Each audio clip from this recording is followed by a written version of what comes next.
Ma se devo fare intervista? Non posso perché sennò te senti, no?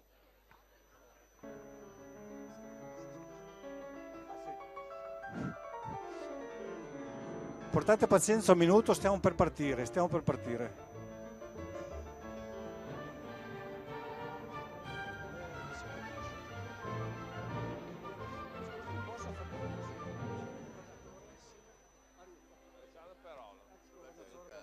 E questo è l'ingegnere nostro.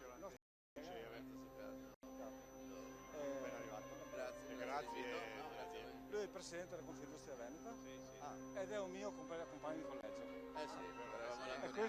E questo ti assicuro che ci sono cose che non...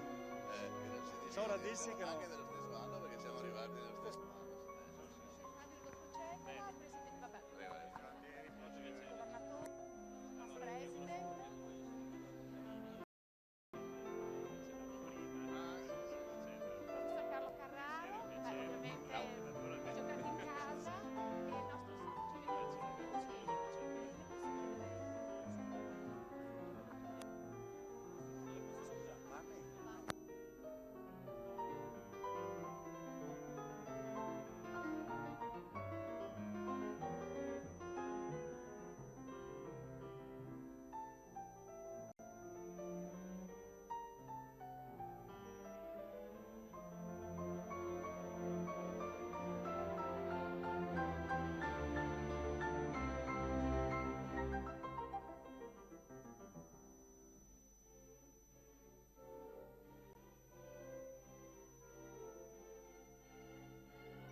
darsela. Aspetta che guarda, dirige tutto.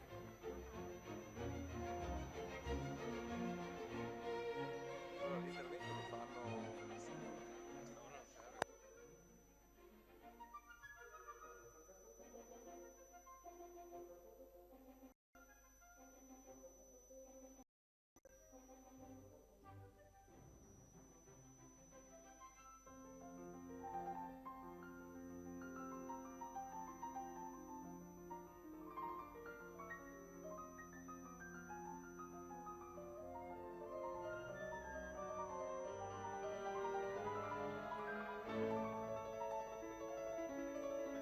Accendo.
Buongiorno a tutti.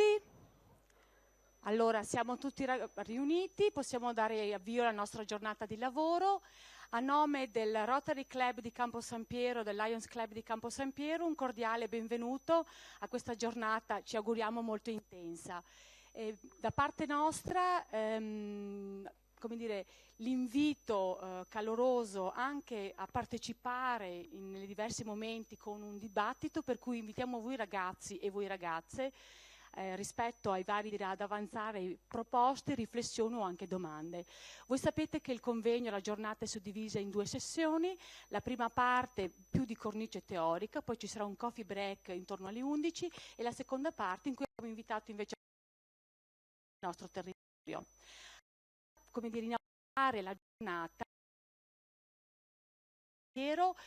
abbiamo invitato alcune figure rappresentative del nostro territorio e quindi invito il sindaco di Campo San Piero, Katia Maccarone, ad aprire formalmente i lavori e portare il saluto dell'amministrazione. Grazie.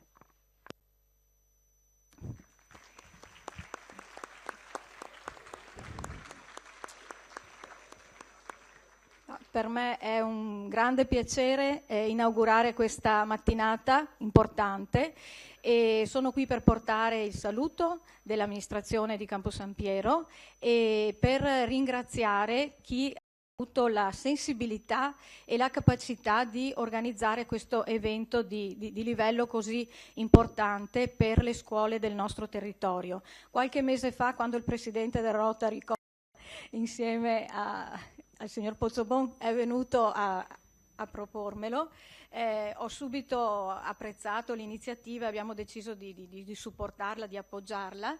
Anche il Lions ha partecipato a questo evento e quindi sono soddisfatta di vedere oggi il nostro auditorium pieno di ragazzi. L'intento è importantissimo, quello di creare quel ponte tra il mondo della scuola e il mondo del lavoro, che diventa veramente determinante anche per avere così un contatto col mondo dell'università e il nostro mondo imprenditoriale così ricco di iniziativa, di capacità, nonostante la crisi non abbia aiutato in questi anni.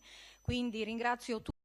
E ringrazio le scuole, ringrazio i dirigenti, gli insegnanti qui presenti, il Rotary, il Lions, tutte le autorità presenti e i relatori che si succederanno a questo tavolo. Grazie e buona giornata.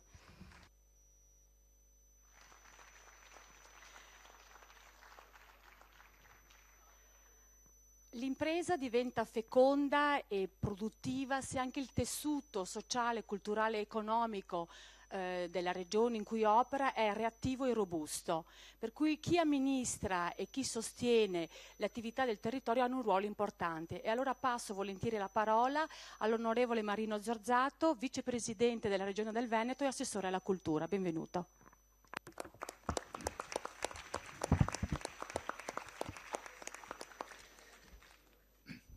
Buona giornata a tutti, soprattutto ai ragazzi, ovviamente anche a chi li accompagna, i professori e chi ha organizzato questa bellissima giornata. Io intanto mi complimento per la struttura del convegno. Una mattina di analisi e poi una fine mattinata in cui si presentano alcune belle esperienze. Ma proprio sulla base delle belle esperienze io vi rubo qualche attimo, direi in maniera un po' diversa dal solito, cioè non faccio il solito pistolotto, però cerco di darvi un'immagine di quello che è, a mio avviso, è il Veneto di oggi rispetto al rapporto tra quello che la politica fa e quello di cui avremo bisogno. E rispetto a una platea di giovani questo è abbastanza intrigante e delicato. C'è un primo dato, che poi il Veneto sia tra le regioni migliori o peggiori poco importa, il rapporto tra il mondo dei giovani e il lavoro è complicato oggi. Sia esso la crisi, sia il fatto che qualche anno fa, quando forse tutto andava bene, non abbiamo pensato che magari poteva cambiare qualcosa, oggi i dati e anche la piccola ripresa che c'è danno comunque un mondo dei giovani che escono dalla scuola oppure che in qualche maniera hanno frequentato solo i primi anni di scuola per entrare nel lavoro subito qualche oggettive difficoltà. Ma allora la domanda è, e questo rapporto tra giornate come queste, che è quello che poi noi dovremmo fare, la domanda vera è, cos'è che serve? Stiamo lavorando con metodi vecchi? Stiamo comprendendo che il mondo cambia? E allora proprio i giovani, abbiamo fatto un convegno qualche giorno fa a Padova, a mio avviso molto importante. Il convegno aveva come analisi questa giornata di lavoro importante sul tema dell'agenda digitale in confronto tra Italia e Veneto. Mi soffermo un po' su questo perché credo che rispetto ai giovani questo possa essere il tema su cui io mi posso confrontare con voi. E allora la prima cosa che dico è, quando la parola agenda digitale viene portata a un tavolo della politica, non è arabo, è peggio che arabo, è lontanissima dal sentire della politica. Sì, è importante quando vai su un convegno dire che stai lavorando sul tema della banda larga, delle wifi, e poi potrai fare del cloud. Sì, potremmo dire che troviamo consenso nel convegno, ma poi quando vai nella stanza della politica e è ora di trovare risorse, è quasi l'ultimo argomento in cui qualcuno pensa di metterci risorse perché non torna. Non hai un vantaggio a farlo. È una platea che vede subito i risultati.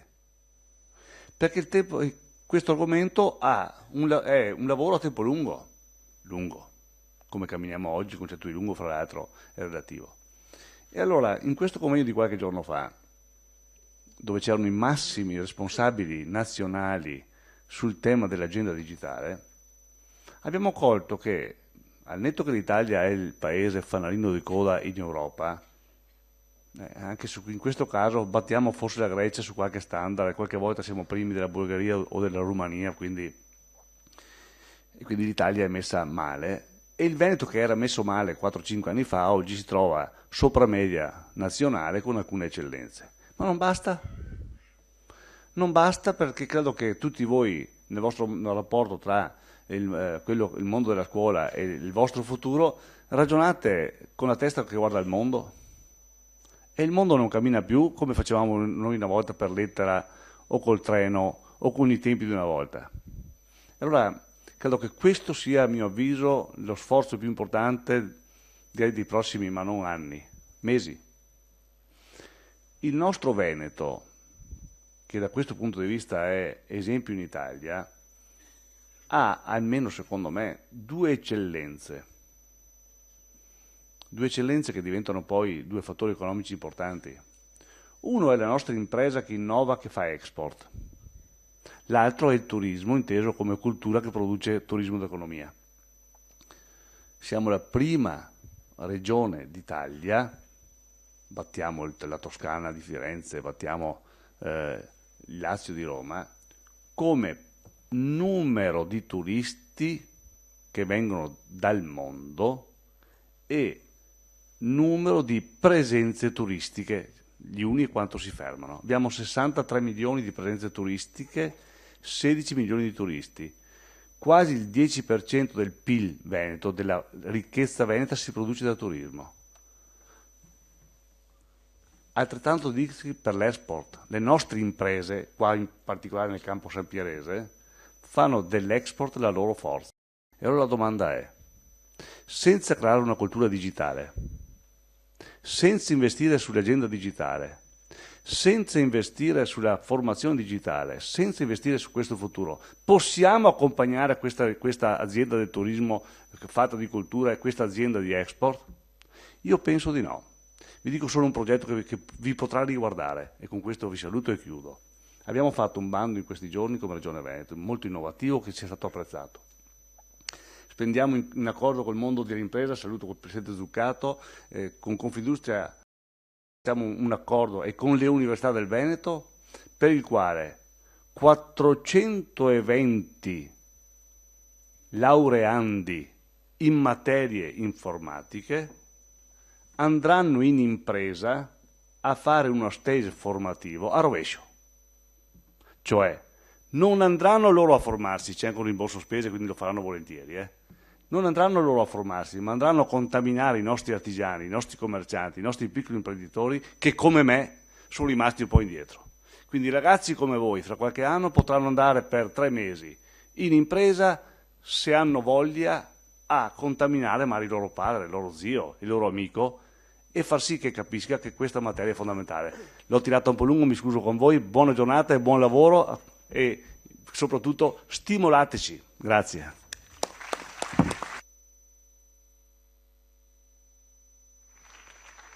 Grazie molto, onorevole Marino Zorzato. L'imprenditore è un cavaliere che corre solitario e in luogo del posto fisso ha un'idea fissa, un'idea di impresa speciale, però ha anche la necessità di saper lavorare in gruppo e di fare sistema. Allora do la parola al presidente degli imprenditori di Confindustria Padova, Rodolfo Cetera.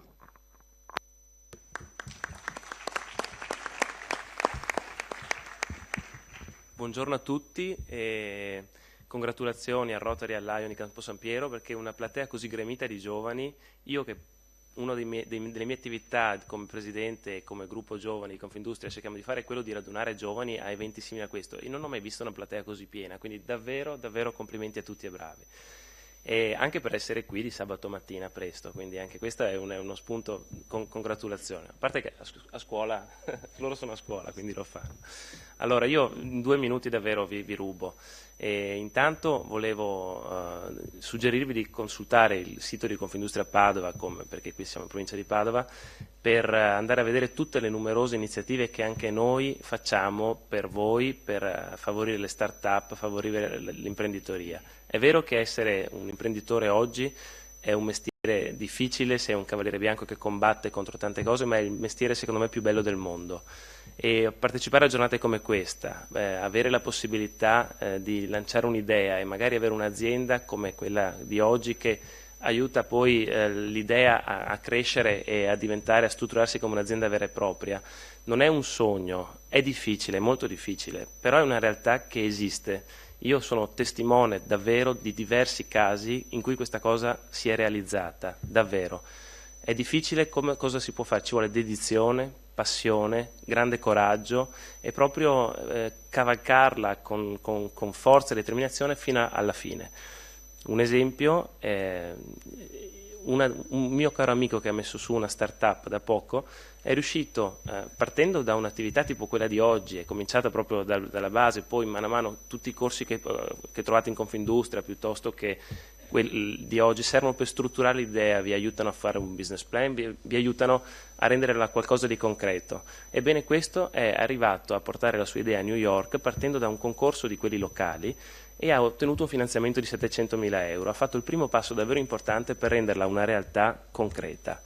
Allora io a Rotary, all'Ion, a noi di Confindustria, a tutti quelli, la sfida importante che noi dobbiamo cercare di fare è che quando un'idea riesce a partire, così, ed è difficile, e ha le carte in regola per farcela, non facciamo in modo che restino in Italia, non facciamo in modo che i 700.000 euro vengano trovati a New York. E questa è la cosa importante. Oggi ci sono tantissime aziende, per esempio ho visto molto importanti, che sponsorizzano questa giornata. Beh, le aziende noi cerchiamo di sensibilizzarle perché siano loro stesse anche finanziatrici, promotrici di queste giovani aziende, perché le start-up sono molto spesso una linfa di nuova tecnologia utile anche alle aziende già presenti nel territorio. Quindi davvero un augurio a tutti, siete qui, credeteci, è una possibilità che avete in un momento in cui è difficile trovare lavoro, e in bocca al lupo a tutti e buon lavoro. Ecco, grazie. Grazie a Rodolfo Cetera. E ora vi presento le persone che con dedizione e passione hanno voluto questa giornata. Quindi il dottor Leopoldo Costa, che porterà i saluti nella seconda parte del nostro intervento, ma soprattutto il governatore del distretto 2060 Rotary, Ezio Lattieri. Prego. Grazie. Buongiorno a tutti, buongiorno alle autorità, ai relatori, agli amici del Rotary del Lions, ma soprattutto io mi associo a chi ha parlato prima di me, a tutti voi giovani, perché se uno di voi prova a venirsi a sedere qua siete una platea veramente, non capita molto raramente di vedere una simile platea di ragazzi di 18 e 19 anni, quindi grazie per essere presenti, grazie alle scuole che ve lo hanno consentito. Il Rotary e i giovani, ecco, io vorrei spendere 2 parole su il Rotary e i giovani, perché è un connubio che dura da oltre mezzo secolo. Pensate, il Rotary, diciamo, ha tutta una serie di programmi rivolti ai giovani, a partire dalle borse di studio che sono in essere da oltre 60 anni, e qui parlo in particolare di borse di studio per specializzazioni post-universitarie. Abbiamo 2 sezioni giovanili dal 1962 che si chiamano Interact e Rotaract. L'Interact sono i nostri ragazzi dai 12 ai 18 anni, il Rotaract dai 30 anni, ai quali insegniamo, diciamo, a costituire questo spirito associativo che si basa su importanti valori etici e morali, sul sentimento dell'amicizia, soprattutto sul servire, rendersi conto che in questo mondo spesso, diciamo, noi siamo persone che hanno avuto fortuna e hanno avuto una strada che ha dato tante soddisfazioni, ma ci sono sempre persone che hanno bisogno, ed è importante vedere questo già quando si è ragazzini dai 12 ai 18 anni o ragazzi dai 18 ai 30.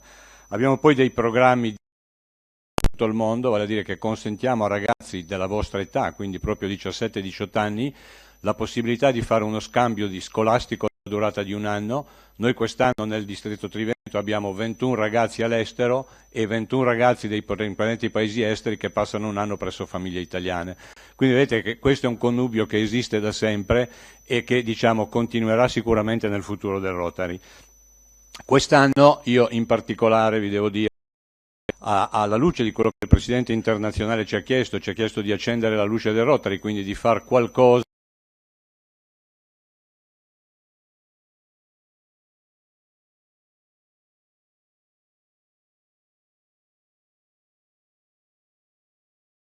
intitolato Il Rotary, un futuro per i giovani, e i giovani il futuro del Rotary. E in questo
ma anche di prospettiva, perché crediamo che il mondo debba dare delle proposte e delle prospettive ai giovani, al di là delle difficoltà dei tempi moderni.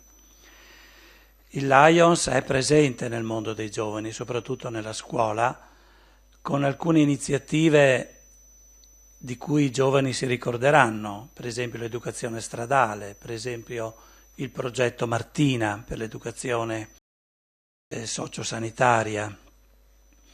E questa giornata di oggi entra nell'ambito, nella prospettiva di questo impegno costante nel mondo dei giovani. Certo, i protagonisti di oggi siete voi, sono i giovani, non sono i relatori, anche se sembra che sia proprio così, perché l'impegno è di dare qualche idea, di dare dell'entusiasmo, la serietà che deve essere coltivata. Dovete essere voi a percepire queste possibilità che vi vengono suggerite e guardare al vostro futuro con grande, speranza. La società, i Lions, i Rotary, la Regione, avete sentito l'assessore Zorzato, vi mettono a disposizione molte cose, ma deve essere il vostro impegno, devono essere le vostre idee, la vostra serietà nel concepire un futuro che sia importante a prendere queste iniziative, ad approfittare di queste cose. Altrimenti si tratta di tempo perduto. Quindi noi ci rivolgiamo a voi invitandovi a pensare con serietà cosa voglio fare del mio futuro, perché le prospettive ci sono, i mezzi ci sono, i contributi anche a fondo perduto ci sono, ma dovete essere voi a pensare e a immaginare di cogliere queste opportunità. Quindi la giornata di oggi non può essere che una delle tante iniziative che noi facciamo volentieri e che voi dovete cogliere. Mi raccomando, siate seri. Buona giornata.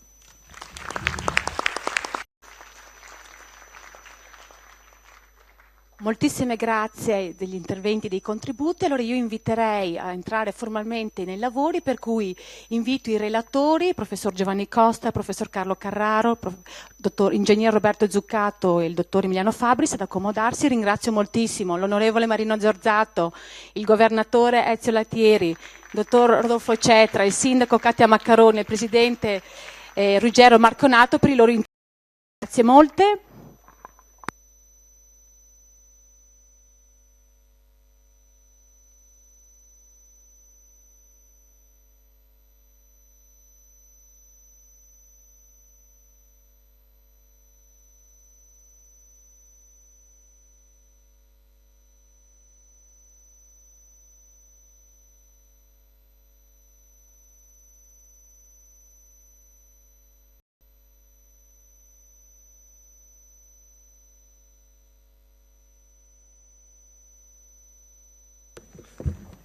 Effettivamente fa impressione vedere questa. Allora io passo formalmente la parola al professor Giovanni Costa, professore emerito dell'Università di Padova, grande studioso di strategie di impresa e attualmente presidente del Consiglio di gestione Banca Intesa. Grazie a tutti e buon lavoro.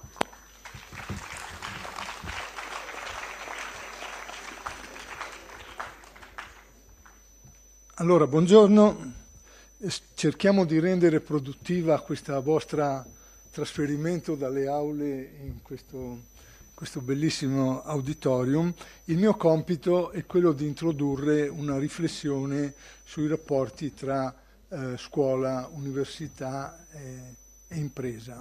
Avremo poi il professor Carraro, che è stato mio allievo nel secolo scorso, è stato rettore di Ca' Foscari. Avremo l'ingegner Zuccato, che è il presidente degli imprenditori del Veneto, e avremo il dottor Fabris, che lavora in uno incubatore, StarCube, dell'Università di Padova, poi vi sarà più chiaro che cosa significa. Allora, cerchiamo di vedere in che contesto ci inseriamo in questo momento. All'apertura dei lavori e anche nel dépliant è scritto che bisogna lanciare un messaggio di ottimismo, una prospettiva ai giovani, e direi che in questo momento ci troviamo in una congiuntura che sembra tragica, perché i risultati retrospettivi sono da 8 anni, stiamo diminuendo, stiamo perdendo punti percentuali del prodotto interno lordo, che non è tutto nella vita, ma però serve a fare un sacco di altre cose. Però in questo momento abbiamo dei segni molto positivi. L'euro si sta deprezzando, il che vuol dire che le esportazioni anche del Veneto saranno favorite da un cambio più favorevole. Zorzato parlava prima del turismo, verranno più turisti perché sarà più conveniente, turisti da fuori dell'area dell'euro. Il prezzo del petrolio è drammaticamente calato. Voi quando comprate la benzina per il motorino non vi siete ancora accorti, però è dimezzato il costo del petrolio, e questo vuol dire che le famiglie spenderanno meno per la mobilità, e speriamo che abbassino di conseguenza anche tutto il prezzo della benzina, che però è fatto più di tasse che di materia. L'energia costerà meno sia alle famiglie che alle imprese, e quindi i costi di produzione diminuiranno, e questo è un altro elemento molto favorevole. Un terzo elemento: finalmente l'Europa ha deciso, la Banca Centrale Europea ha deciso di iniettare liquidità, denaro, con una parola un po' bizzarra che si chiama quantitative easing, ma comunque immette liquidità. Sostanzialmente fa quello che Obama ha cominciato a fare 5 anni fa con grande successo, no? E questo è un altro elemento di novità e positivo. Quindi voi avete davanti un futuro che è meno tragico di quello che avevano davanti i vostri colleghi 5 anni fa, 6 anni fa. E poi c'è un clima di rinnovato ottimismo e quindi un po' anche Zorzato prima faceva una giusta autocritica nei riguardi della politica, però direi che c'è un senso rinnovato. La Confindustria ne ha sparata una grossa qualche giorno fa, ha detto il PIL aumenterà del 2,1%. Ha detto una cosa corretta, però l'ha detta anche sbagliata, cioè corretta nel senso che aveva messo assieme tutte le componenti, no, che possono influire sul PIL, le aveva sommate tutte, ma non vuol dire che aumenterà del 2,1%, no? Vuol dire che aumenterà.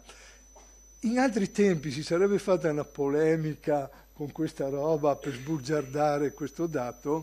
Renzi ha detto un po' troppo ottimista, però tutti quanti hanno fatto finta di crederci, Carraro è qui che freme, perché da econometrico scherzare con i numeri è una cosa che non gli piace, però anche questo è un segno dell'ottimismo che è cominciato.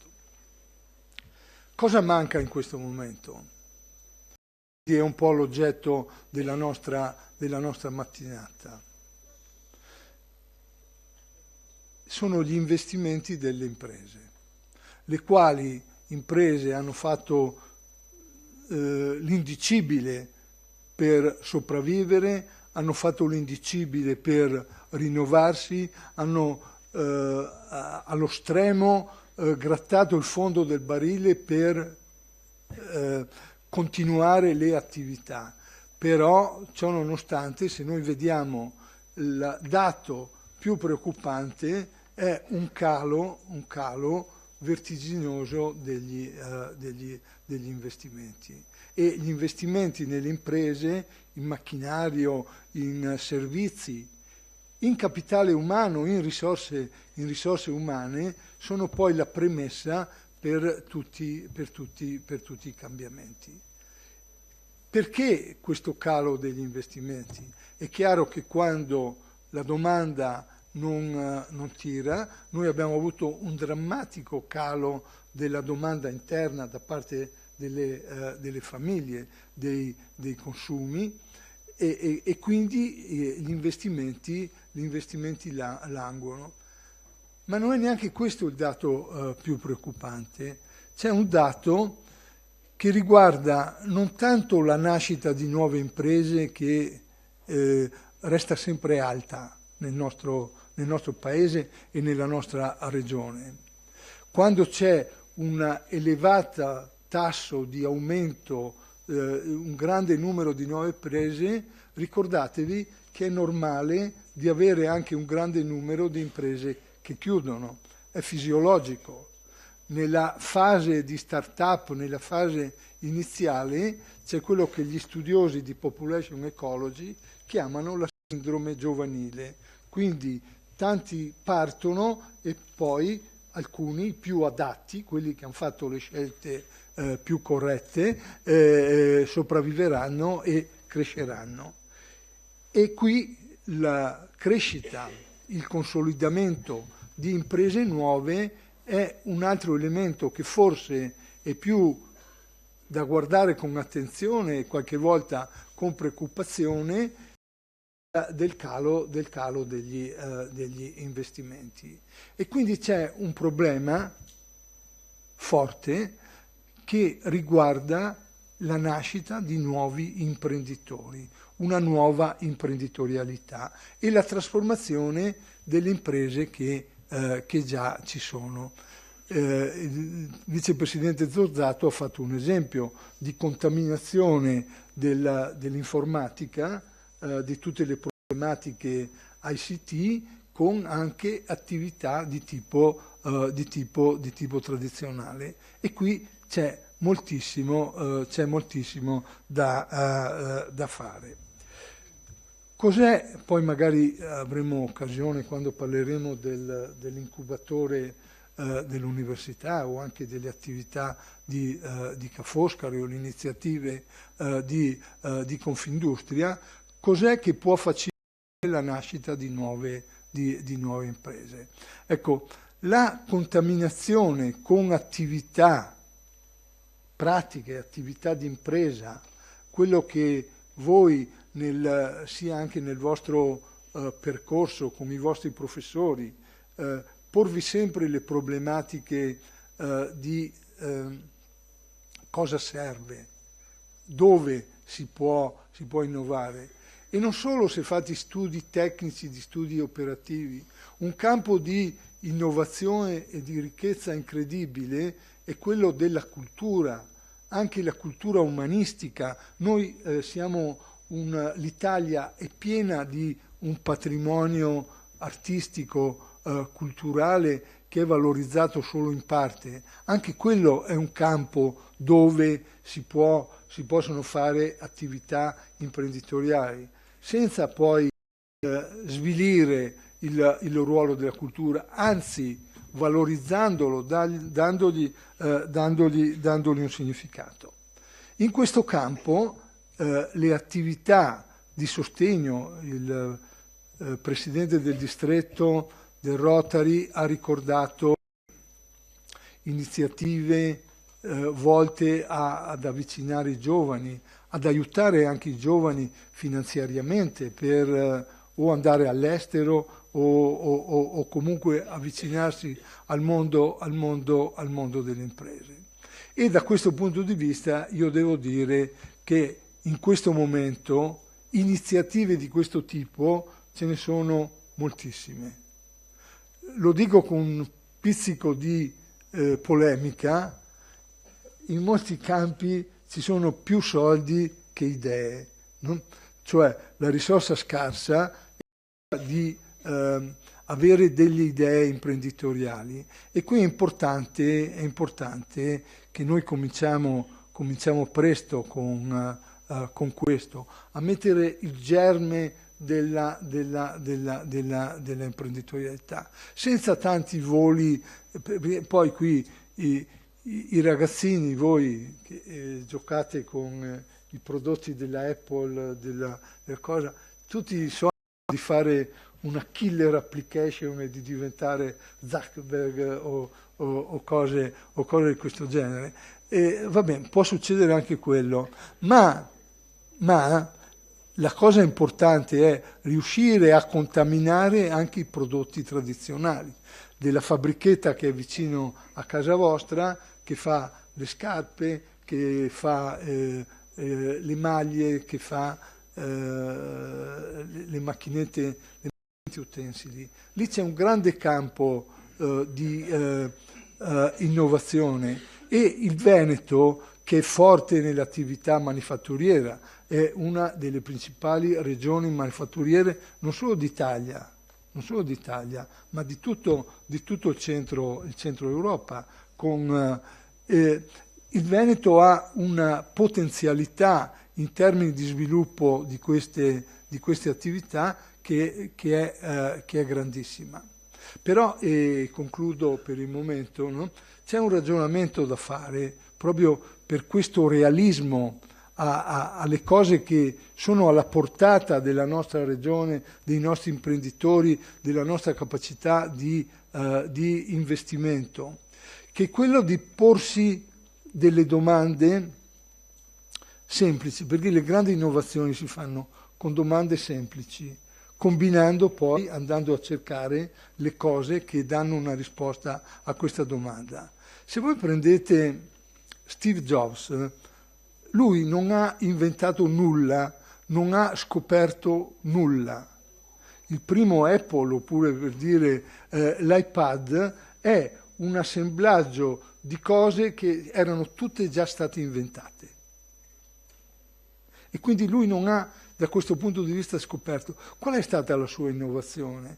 Quella di porsi la domanda dell'utente, la domanda di chi sta di fronte a un computer. E questa è stata proprio un suo pallino. Pensate che quando lui racconta dei suoi studi, dice: la cosa che mi è servita di più dei miei studi è stato un corso di calligrafia, perché ho capito l'importanza dei simboli chiari, semplici, con cui si deve costruire l'interfaccia computer utente. Ecco, questa è la capacità di porsi una domanda da consumatore, da utente, e qui la capacità di osservazione. La capacità di osservazione e la capacità di combinare cose che si sanno già diventa un elemento importantissimo. Quindi cominciamo a parlare di quale può essere l'orientamento, quale orientamento voi giovani potete sviluppare nei riguardi di queste attività imprenditoriali e del lavoro in genere. Vorrei richiamare una cosa che dice quanto deformati siamo in questo problema del... Se voi leggete il giornale, il Gazzettino, il Mattino, qualunque cosa, o comunque sentite parlare, si dice che gli imprenditori fanno l'offerta di lavoro e noi, i lavoratori, domandano lavoro. Quando i miei studenti fanno questa confusione, io li boccio e li mando via, no? Però in termini comuni c'è questo rovesciamento semantico. No, è l'impresa che domanda lavoro e siamo noi, siete voi che offrite il vostro lavoro. Da questo punto di vista è un concetto fondamentale, perché come dire, sottolinea, a parte che è la realtà scientifica, che proprio in economia l'uno si chiama domanda e l'altro si chiama, ma dà anche l'idea dell'atteggiamento psicologico con cui ci si deve rapportare a questo. Quindi vedremo come l'università, le imprese e le attività di sostegno delle start-up creano questa offerta e domanda di lavoro. Il primo relatore è il professor Carlo Carraro. Penso che abbiate il suo profilo nella vostra cartellina. È un grande studioso a livello internazionale sia della strumentazione econometrica, e anche lui ha particolarmente sviluppato gli studi sulla sostenibilità, sui macro problemi ecologici. Carlo, a te la parola.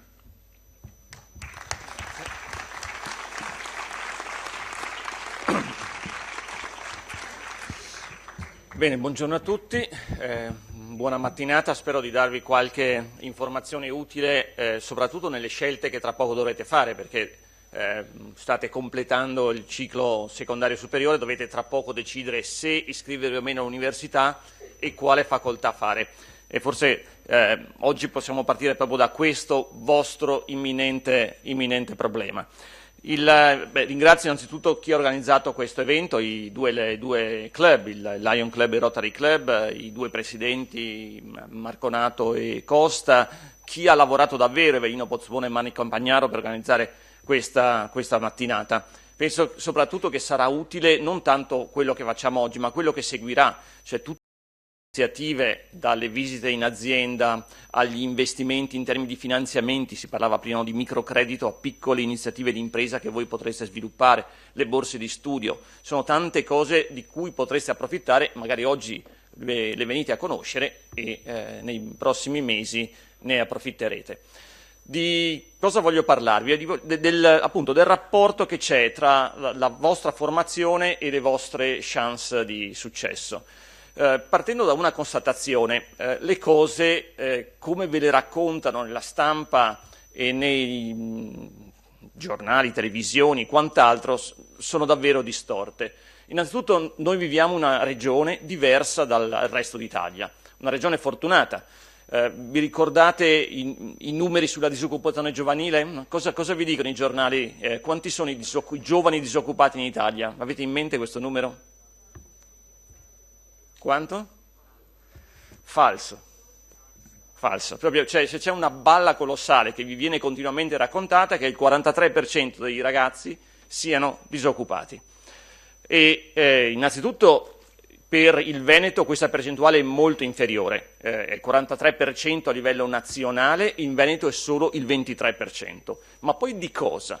Non di tutti i giovani come voi tra i 14 e i 25 anni, ma di quelli che non vanno ovviamente a scuola, di quella frazione. E siccome l'80% dei giovani in quella fascia d'età va a scuola, stiamo parlando che sono disoccupati a livello nazionale il 40% del rimanente, cioè di quel 20% che non va a scuola. Quindi alla fine sul totale dei giovani italiani è circa il 10% quelli che davvero sono disoccupati, perché sono circa il 40% di quelli che non vanno a scuola o che non hanno intenzione di lavorare per altri motivi. Quindi già questo numero è completamente sbagliato. Se poi lo applichiamo al Veneto, dove è solo il 23%, il 23% di una percentuale, appunto circa il 20%, in realtà il Veneto è solo il 17%, quindi è ancora più bassa, il 23% del 17%, quindi stiamo parlando del 5%. Allora, in quella fascia di età, che è la vostra fascia di età, i giovani davvero disoccupati sono il 5%, non il 43%. Allora, già smontare balle di questo tipo credo sia importante. La situazione non è così disastrosa come si dice. E questo è un primo dato. Se poi andiamo a vedere i laureati, no? Perché uno dice, vabbè certo, in questa fascia d'età o sono al liceo, in una scuola professionale o sono all'università, tra i 14 e i 25 anni.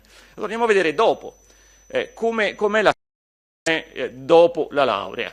Beh, anche qui i dati per il Veneto sono particolarmente incoraggianti, perché il numero di disoccupati a 3 anni dalla laurea è soltanto l'8%, e tutto questo nonostante la crisi, sono gli ultimi dati, è soltanto l'8%.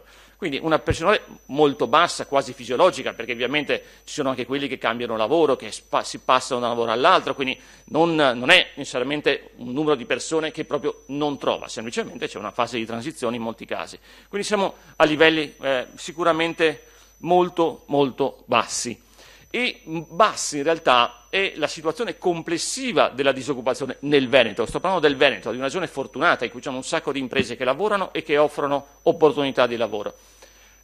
Prima della crisi il tasso di disoccupazione nel Veneto era più o meno del 5%.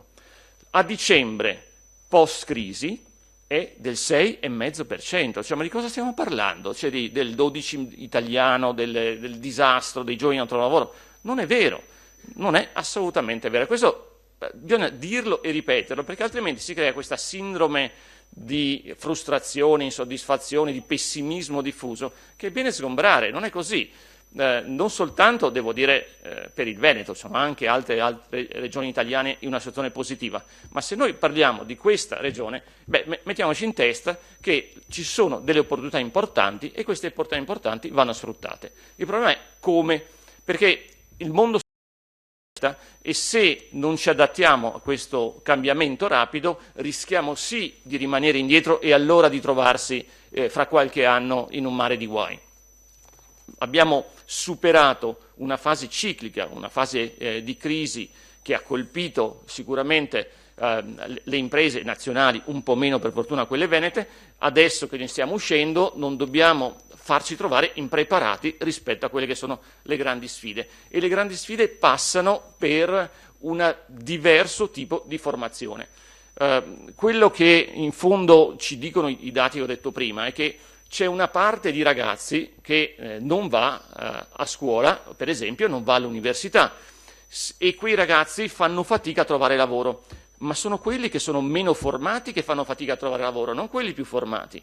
Quelli che hanno formazione, quelli che hanno studiato, hanno la possibilità di trovare lavoro con facilità, e sarà sempre di più così, perché la differenza tra noi e gli altri paesi, in particolare i paesi di sviluppo, si misura proprio sulla formazione, sulla competenza, su tutte queste abilità che si acquisiscono a scuola e all'università. Se questo non lo cogliete, rischiate davvero di trovarvi in grosse difficoltà fra 5, 10 o 15 anni. Anche qui posso darvi qualche numero. L'OCSE ogni anno pubblica uno studio sui rendimenti dell'istruzione e di altre attività che uno può realizzare, in particolare altri investimenti finanziari. Se uno va a vedere questo rapporto dell'OCSE, trova che l'investimento che rende di più, cioè i soldi meglio spesi, sono quelli destinati alla formazione, cioè meglio dei titoli di Stato, meglio delle azioni, meglio di metterli in banca in un qualche modo. Spesi in formazione rendono di più, vuol dire che il differenziale di salario, di stipendio di chi ha studiato rispetto a chi non ha studiato è più grande. Cioè, se tu investi sulla tua formazione hai un incremento di stipendio molto più elevato che non in qualsiasi altro tipo di investimento. Ora, questo è un dato che non vale solo per l'Italia, vale per tantissimi altri paesi, quindi un dato che si conferma in diverse realtà economiche ed è costante. Per cui la prima scelta che voi dovreste fare è proprio questa: scegliere di continuare a studiare, perché questo è il mondo che vi trovate davanti. L'Italia sta andando in questa direzione? Purtroppo no. I numeri degli iscritti all'università sono deludenti. Negli ultimi 3 anni sono diminuiti del 16%. eravamo il penultimo paese sui 27 europei in termini di laureati sul totale della popolazione, numero di laureati sul totale della popolazione, e adesso siamo diventati l'ultimo. Avevamo dietro la Grecia e la Grecia ci ha sorpassato. Quindi su 27 paesi europei siamo quello che ha il minor numero di laureati sul totale della popolazione. Abbiamo quindi molta strada da fare. Per fortuna il Veneto va in controtendenza. Il numero di laureati in Veneto invece sta aumentando, è aumentato del 25% negli ultimi 5 anni. Stiamo parlando di laureati triennali.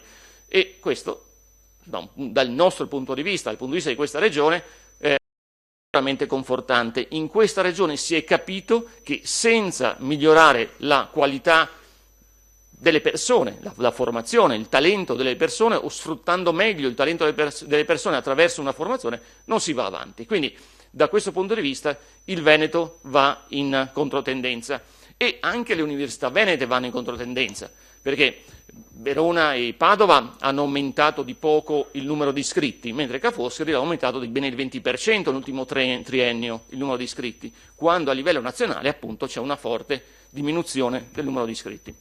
Non è bello per il nostro Paese, serve cambiare qualcosa, serve riportare i ragazzi a studiare e andare all'università. Però almeno in Veneto le cose stanno andando nella direzione giusta. Tuttavia questo processo ha bisogno di essere accompagnato e la prima cosa da fare è migliorare la scuola, migliorare le università.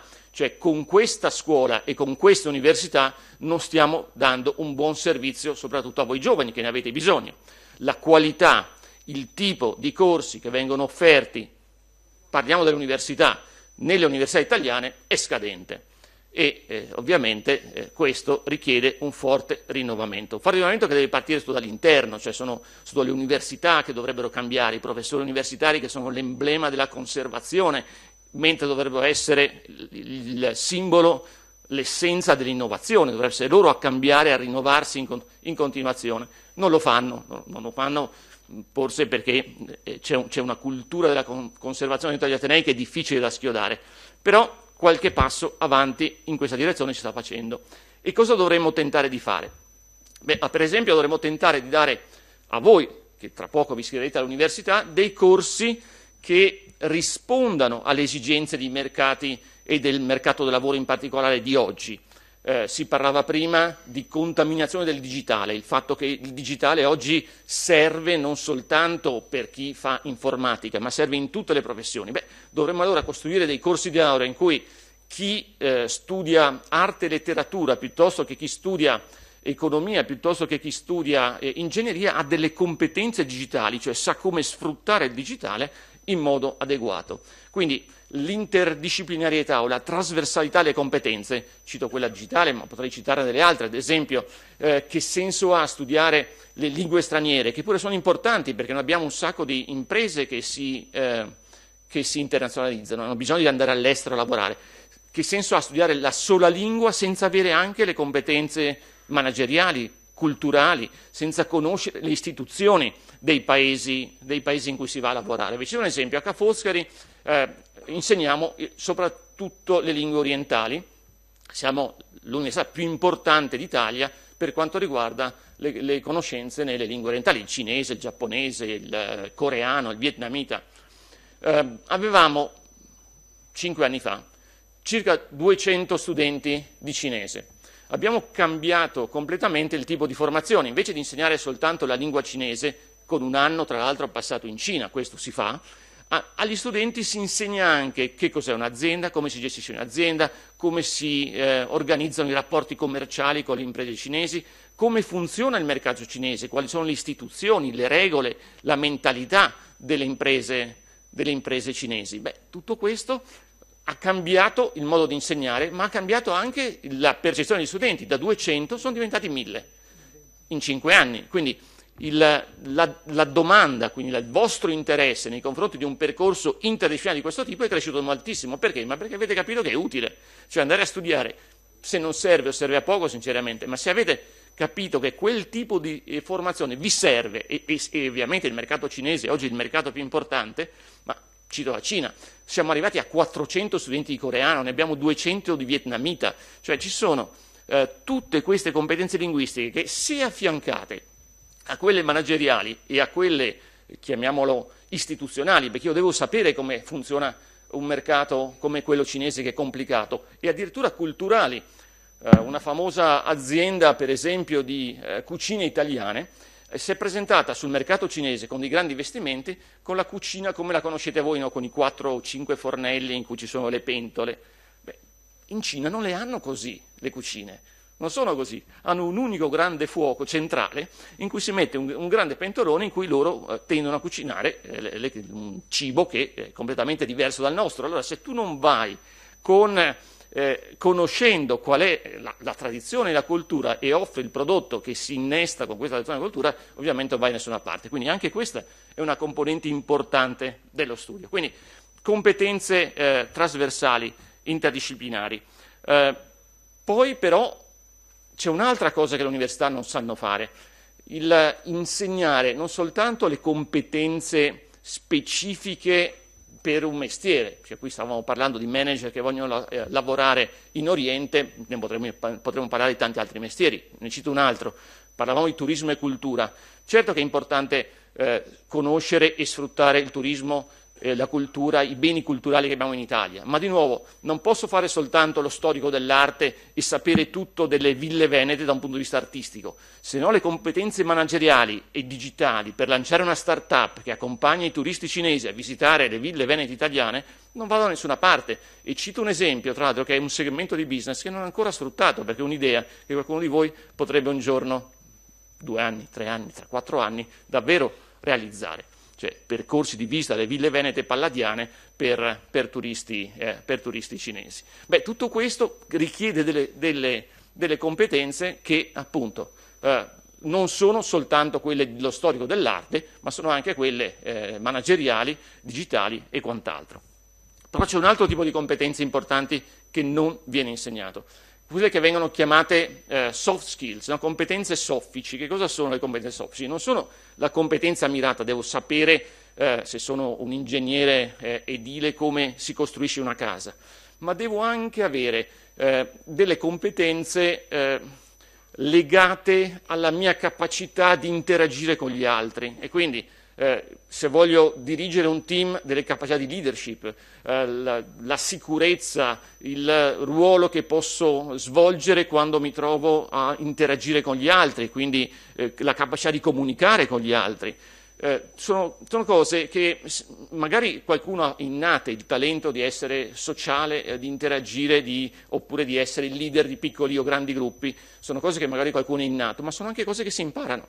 E abbiamo avviato 2 anni fa dei corsi di questo tipo su quelle che si chiamano appunto competenze trasversali, le soft skills, che sono richiestissime agli studenti, perché gli studenti prima fanno un'autovalutazione e trovano i propri punti deboli. Uno che è più timido, per esempio, queste cose fa più fatica a farle, e a partire dai propri punti deboli fanno dei corsi per imparare come migliorare le proprie capacità relazionali. Queste sono cose fondamentali quando si va sul mondo del lavoro, perché gran parte del successo nel mondo del lavoro non è legato alla competenza, diciamo una buona parte, una metà è competenza, ed è importante acquisire queste nuove competenze, l'altra metà è relazione, è come ci si relaziona con gli altri, la rete che si costruisce assieme agli altri. Voi siete bravissimi a creare rete con Facebook piuttosto che con altri social network. Beh, questo è utilissimo, ma non basta, abbiamo bisogno di relazioni anche di tipo interpersonale che bisogna saper costruire, e più si ha successo in questa attività relazionale,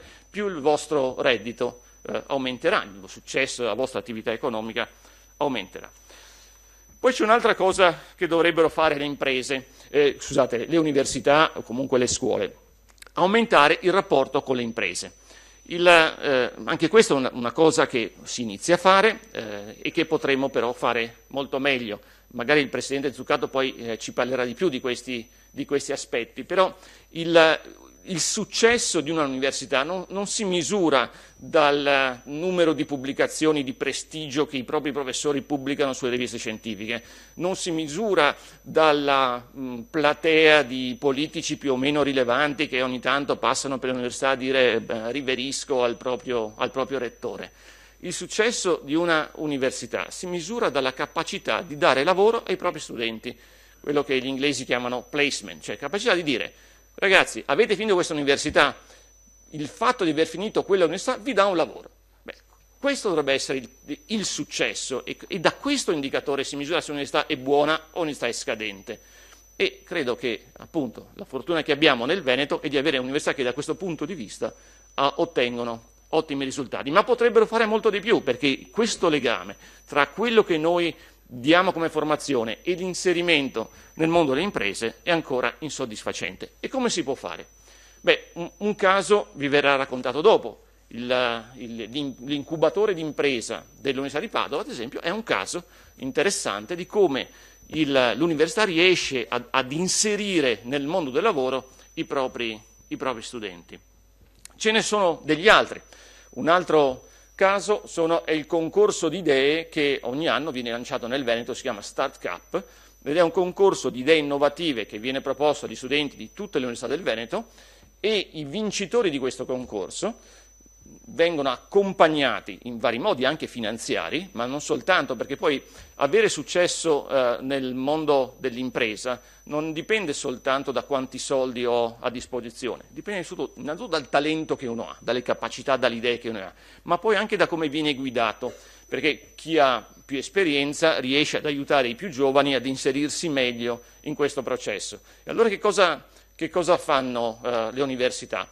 Scelgono quello che si chiama un business angel, un angelo di accompagnamento all'impresa, che di solito è una persona abbastanza senior, che ha già avuto successo magari con una sua attività imprenditoriale e che gratuitamente dà una parte del suo tempo per aiutare una giovane impresa ad avviarsi e li accompagna per 1, 2 o 3 anni fino a che questa impresa cammina con le proprie gambe. Beh, questa è una delle attività che facciamo ogni anno, potremmo fare di più, ma sicuramente facciamo ogni anno, per aiutare i ragazzi a sviluppare idee di impresa.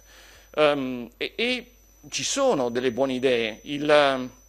Quest'anno abbiamo fatto un concorso, ad esempio, un concorso di idee nel campo dell'energia, e sono venute idee un po' da tutto il mondo, ma molto interessanti su come si potrebbe, ad esempio, realizzare un sistema che non si applica ovviamente nei nostri paesi, ma si applica moltissimo in Africa, in Asia, nei paesi in via di sviluppo, dei sistemi di rete non collegati alla rete nazionale, ma per piccole comunità, per piccoli villaggi all'interno appunto di nazioni in via di sviluppo, completamente autosufficienti perché ad energia solare, ma che funzionano a scheda come i telefoni, in modo che queste popolazioni più povere possano usare una specie di scheda telefonica per avere energia solo quando serve a loro.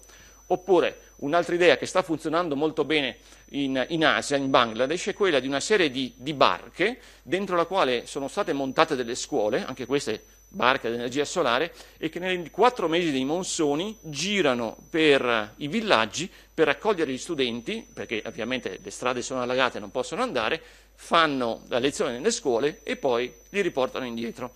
Cito 2, ma sono piccole idee che però sono diventate poi attività di business di grande successo, perché funzionano poi molto bene nella pratica, perché la gente ha bisogno di questi servizi e quindi li compra.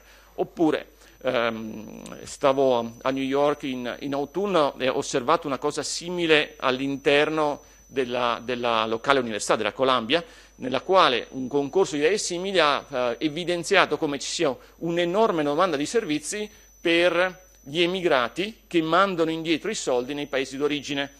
E sono tanti, perché guardavo proprio ieri i giornali, sono 113 miliardi di dollari che ogni anno vanno verso l'Asia e 80 miliardi di dollari che vanno verso l'America Latina.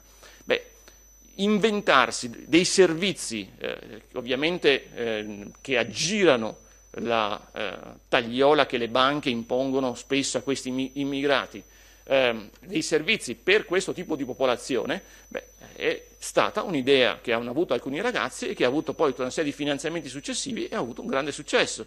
Quindi cercare delle idee di questo tipo significa, e le università possono aiutare i ragazzi in questo lavoro, significa avere poi successo nella vita. Il che mi porta all'ultima considerazione. Quello che serve in realtà è soprattutto un cambiamento culturale. Il lavoro non si trova più, il lavoro si crea, il lavoro viene dal vostro talento, dalla vostra capacità.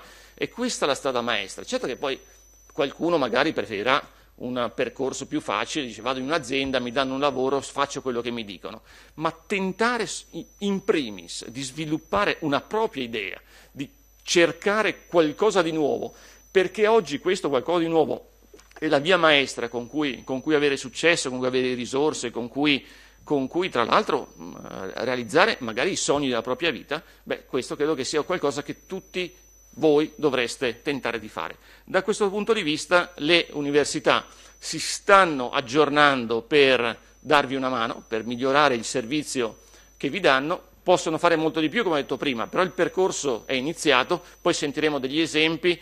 Nella seconda parte della mattinata, per esempio, vi parleranno di Solva. Solva è una start-up nata dall'Università di Ca' Foscari, già diventata solida abbastanza da essere comprata poi da una grande azienda che ci ha investito un bel po' di soldi e ha permesso a questa idea di decollare. Ed è, lo sentirete dopo, un aggeggio che serve a portare acqua potabile laddove quest'acqua, di nuovo, soprattutto nei paesi in via di sviluppo, non c'è. Il mondo è grande, le opportunità sono tante, il mio suggerimento è di non stare a dormire, ma cercare di coglierle.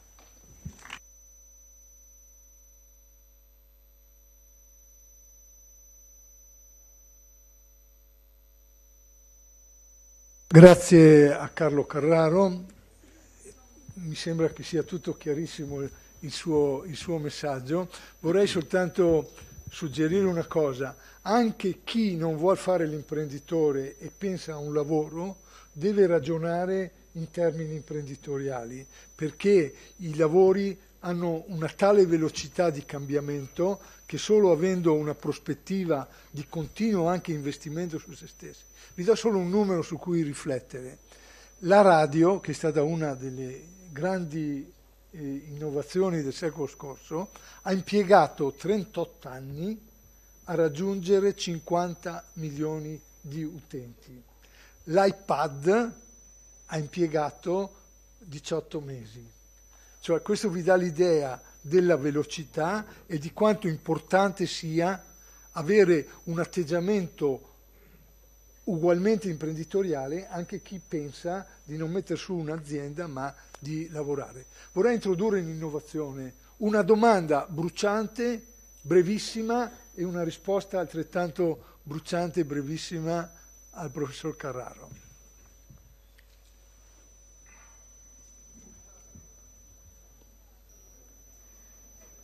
Preparati? No, siete voi che interrogate il professore, noi interroghiamo noi. Dai, veloci, uno. Eccolo là.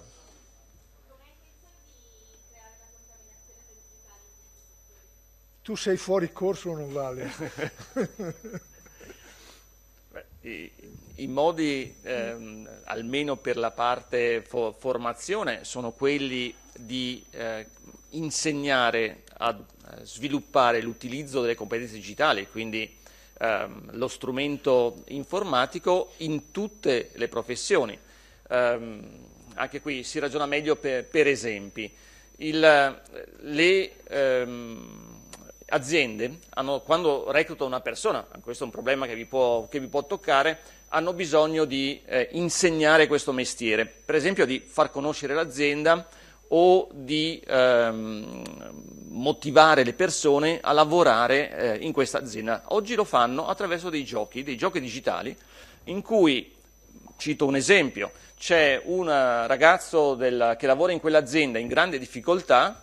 Ovviamente la storia non è vera, però uno ha sempre il dubbio che sia mezza vera, mezza finta, si trova in un paese straniero, sta lavorando, ma il progetto su cui stava lavorando sta andando malissimo, insomma c'è tutta una storia dietro, e dietro c'è un gioco, e ogni giorno nelle pause caffè, piuttosto che quando arrivano le persone che lavorano in quell'azienda, sono autorizzate a giocare, e bisogna capire come andarlo a salvare. In questo gioco in realtà si insegnano tante di quelle cose relative a quell'azienda che in pochissimo tempo i ragazzi imparano tutto di quell'azienda, ma non lo imparano attraverso delle noiosissime lezioni o dei libroni grossi così di istruzioni come si faceva una volta, lo imparano con un gioco digitale. Questo è uno dei nuovi modi in cui il digitale sta penetrando nei vecchi mestieri. Bene, L'ingegner Zuccato, oltre che imprenditore che lavora nel campo dell'arredamento, è anche presidente degli imprenditori veneti, della Confindustria Veneta. E lui, nella sua presidenza, ha attenzione che quando ci sarà la domanda dopo Zuccato, non voglio più che una fuoricorso infiltrata si sostituisca a un giovane. Grazie Presidente, buongiorno a tutti, grazie della bella introduzione. Stiamo lottando. Un ringraziamento ovviamente a chi mi ha invitato oggi, in particolarmente a Evelino Pozzobon, caro amico di università. Abbiamo fatto l'università assieme, eravamo all'Antoniano tutti e due, quindi abbiamo avuto modo di conoscerci. Ci ritroviamo ogni anno, questa è una cosa bella, ogni anno ci ritroviamo in qualche parte d'Italia. Io voglio soprattutto darvi delle suggestioni, farvi riflettere. Non vi parlo di cosa fa Confindustria, di cosa vi può dare Confindustria, perché nel momento in cui vi servirà Confindustria sarà a vostra disposizione. Quello che voglio darvi, il mio contributo, è di farvi riflettere, farvi ragionare. Perché siamo arrivati al mondo che abbiamo descritto oggi? È importante capirlo perché è fondamentale. Allora, la rivoluzione è nata qualche anno fa. L'introduzione di Internet ha fatto sì che tutto il mondo avesse accesso a tutto in tempo reale. E allora certe situazioni di relativa calma sono venute a mancare. Un brevetto non ha più la durata diciamo, di applicabilità veloce, di utilizzo lunga come era una volta, perché in qualche parte del mondo c'è qualcuno che ha accesso al tuo brevetto, che magari senza ha la possibilità però di andare a inventare qualcosa di diverso e di vicino che faccia la stessa funzione e che superi però i limiti del brevetto. Per darvi un esempio, nell'idioma, visto che abbiamo parlato di lingue orientali, nella lingua giapponese la parola copiare non esiste. Esiste un termine che è impositivo però, che vuol dire fare meglio. Nel senso che loro dicono questa bottiglia, ok, tu la fai in questo modo, io la posso fare meglio, è la stessa bottiglia, la faccio meglio perché? Perché costa meno, la faccio meglio perché è un materiale che è riciclabile, la faccio meglio perché è esteticamente anche più bella. Fare meglio. Allora con questa cultura, con questa mentalità, chiunque in questo momento, avendo accesso a Internet, e il mondo ovviamente oggi viaggia a una velocità estremamente superiore, perché mentre noi, terra di contadini come eravamo, che abbiamo queste origini di cui io sono particolarmente orgoglioso perché sono quelle che ci hanno permesso in questo periodo di crisi di superare le difficoltà, perché c'è questa cultura contadina, cattolica, etica, dove l'etica è importante, dove l'assistenza, il mutualismo è fondamentale, e questo ha permesso a imprese e lavoratori di combattere insieme e di uscirne prima da questa situazione. Ma dicevo, in questa situazione così particolare il mondo oggi si trova a correre una velocità che, mentre prima noi ci mettevamo molti anni a sviluppare e a capire cosa succedeva, oggi immediatamente succede questo. E pensate che oggi per esempio in Cina il 50% della produzione mondiale di cemento, di vetro, di carta, e sono 4, cemento, vetro, carta e acciaio, viene prodotto in Cina. Allora è evidente che qua il mondo si sta spostando, sta cambiando completamente, va a 3 velocità. C'è una velocità che è quella del Far East, addirittura rallentata volutamente dal governo cinese. C'è un'area vecchio, l'Occidente, chiamiamolo noi, che è praticamente quasi fermo, a parte gli Stati Uniti che si sono ripresi, magari dopo ne vediamo i motivi, e stanno viaggiando a una velocità altissima, quasi simile a quelle dei paesi dell'est, sono ritornati a essere il centro del mondo, e poi c'è un Sud America e un'Africa che si muove come una fionda tra questi due grandi movimenti che ci sono. Però il mondo non ha mai vissuto una fase così straordinaria come quella di questi ultimi anni, dove ci sono intere masse che stanno diventando da poveri a ceto medio, dove c'è una mobilità di lavoro e di studenti e di pensiero che è incredibile. Pensate agli studenti che quotidianamente si spostano da una parte e all'altra del mondo per andare a fare le esperienze, per andare a fare gli stage, per andare a imparare. In questa situazione noi non possiamo più pensare di competere nel mondo con la quantità, come abbiamo fatto in passato. Con la qualità sì, col valore aggiunto sì, ma non con le quantità. se non fosse altro per un problema demografico. Vi do un esempio con dei numeri che così afferrate immediatamente. In Cina l'età scolare superiore, cioè la vostra, dai 14 ai 24 anni, in Cina ci sono 240 milioni di giovani di questa età. Lo stesso ce ne sono in India. Nell'Europa 27 sono 60 milioni. Negli Stati Uniti ce ne sono 50. Sapete quanti siamo in Italia? Siete 6 milioni. Allora è evidente che non possiamo pensare di combattere sulle quantità col resto del mondo che ha queste popolazioni che stanno diventando ceto medio, si stanno formando, ma possiamo esclusivamente rimanere nel mondo con il valore aggiunto, con la qualità, con quello che riusciamo a dare nei nostri prodotti e nel nostro modo di fare impresa. Per tornare, visto che parliamo di giovani, di 6 milioni, vi do dei numeri assoluti, visto che così riprendono quello che ha detto il professor Carraro sul tasso di disoccupazione. Condivido appieno quello che ha detto. C'è una distorsione sui dati. E adesso ve li do in valore assoluto così li afferrate perfettamente. Su 6 milioni di giovani di questa età, 4 milioni e 4 stanno studiando. Ne rimane 1,6 milioni. Di questo 1,6 milioni, circa 720.000 sono in cerca di lavoro o perché hanno abbandonato lo studio o perché hanno deciso di non studiare. E allora vedete che 720.000 su 6 milioni è quello che si diceva, qualcosa vicino all'11% e non al 44%. Poi nel Veneto addirittura la situazione è molto migliore. Questo è un inciso perché è un dato importante. Non createvi alibi perché non si trova lavoro. Il lavoro c'è, il lavoro si crea e l'Italia sta ripartendo, l'economia sta ripartendo in ogni caso, ricordatevi che come facciamo noi imprenditori, il mondo nel modo giusto. E allora, visto che non possiamo più competere con la quantità nel mondo, un altro esempio che mi è venuto in mente, un flash adesso in questo momento, pensate che nell'ultimo G20 sono uscite nazioni tipo il Portogallo e l'Olanda e sono entrate nazioni che erano una volta le loro colonie, il Brasile e l'Indonesia. Questo vi dà il senso di come il mondo stia cambiando. E allora, ritornando a cosa possiamo fare noi per riuscire a rimanere nel mondo e non guardarci il nostro ombelico e non inchiuderci noi stessi per preoccupazione, per difendere quello che abbiamo acquisito in passato. Quello non ritornerà più. Noi dobbiamo riuscire a sviluppare delle aziende che mettano in quello che fanno il valore aggiunto, un valore aggiunto che è dato dalla capacità di fare, che noi si dice con uno slogan molto utilizzato e molto anche forse sovrasfruttato in Italia, che dire che noi sappiamo fare le cose belle, le cose buone, le cose ben fatte, io aggiungo anche le cose ben proposte, ben servite, ben presentate, perché siamo una terra straordinaria che ha delle risorse incredibili. Abbiamo dentro di noi quel DNA che ci viene dal fatto di nascere fin da piccoli, essere circondati da una bellezza, da una cultura, da un'arte, da un saper vivere, da un saper mangiare bene, da saper stare in compagnia, che ci rende unici, straordinari. E questa gente del mondo che era ceto povero e che sta diventando ceto medio e hanno accesso a internet immediatamente, hanno la possibilità di vedere quali sono le cose belle, buone, ben fatte nel mondo e automaticamente arrivano a noi.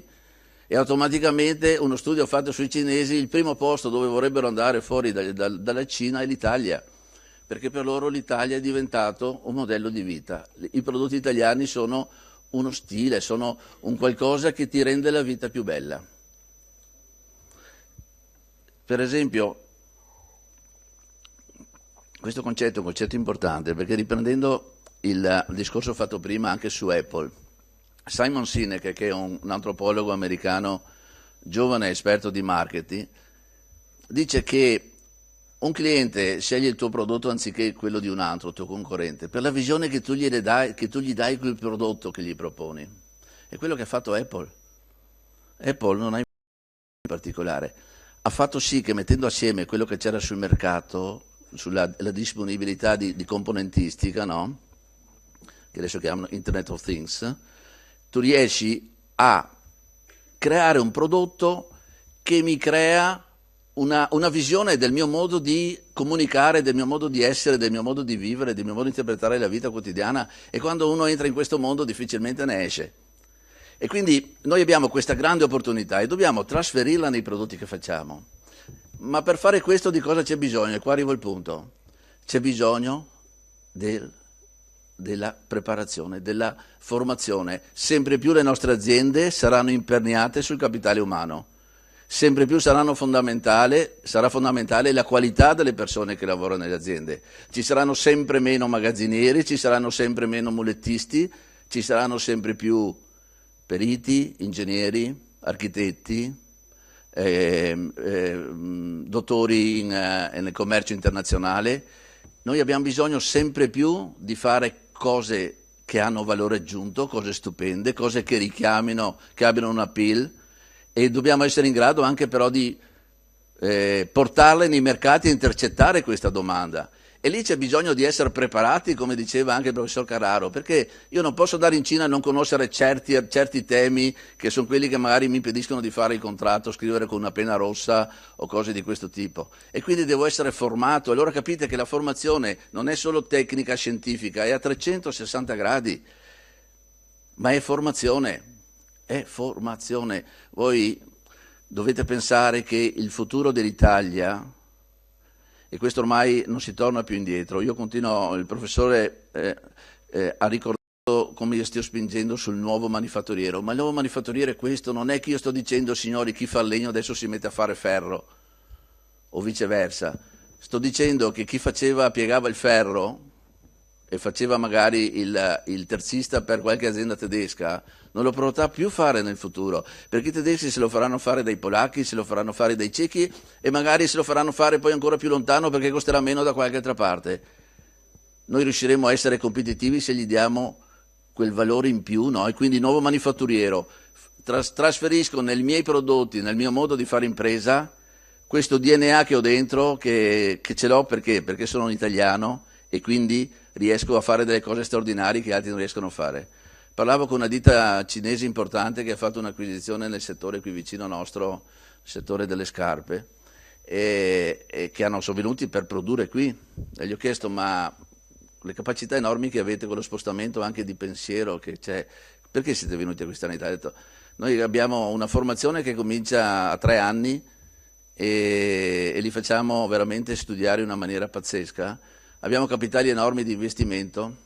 Quello che ci manca è la vostra creatività, la vostra capacità, il vostro saper fare cose straordinarie, il vostro cervello. E allora veniamo qui a farle, perché se anche noi l'anno copiamo un anno quello che fate in quell'anno, l'anno dopo dobbiamo ricopiarlo, perché non siamo capaci di dire da quello che abbiamo imparato da voi. Allora se noi abbiamo questa straordinaria capacità, mettiamola a frutto. Voi ragazzi siete in un periodo straordinario, siete veramente nella fase in cui state creando il vostro futuro. Non buttate via tempo, impegnatevi in quello che fate, studiate, formatevi, cercate di capire qual è la vostra attitudine e poi fate esperienza all'estero. Io non sono preoccupato della fuga dei cervelli, la fuga purtroppo i cervelli se ne parla quando molti ricercatori, purtroppo le ricerche in Italia sono sottopagate, quindi molta gente a un certo punto parte se ne va in altri paesi perché viene pagata molto di più, ma l'esperienza lavorativa è fondamentale. Guardate, vi porto un esempio perché io ho un figlio che ha la vostra età più o meno, un po' sopra, ma è in quella fascia di 14-25.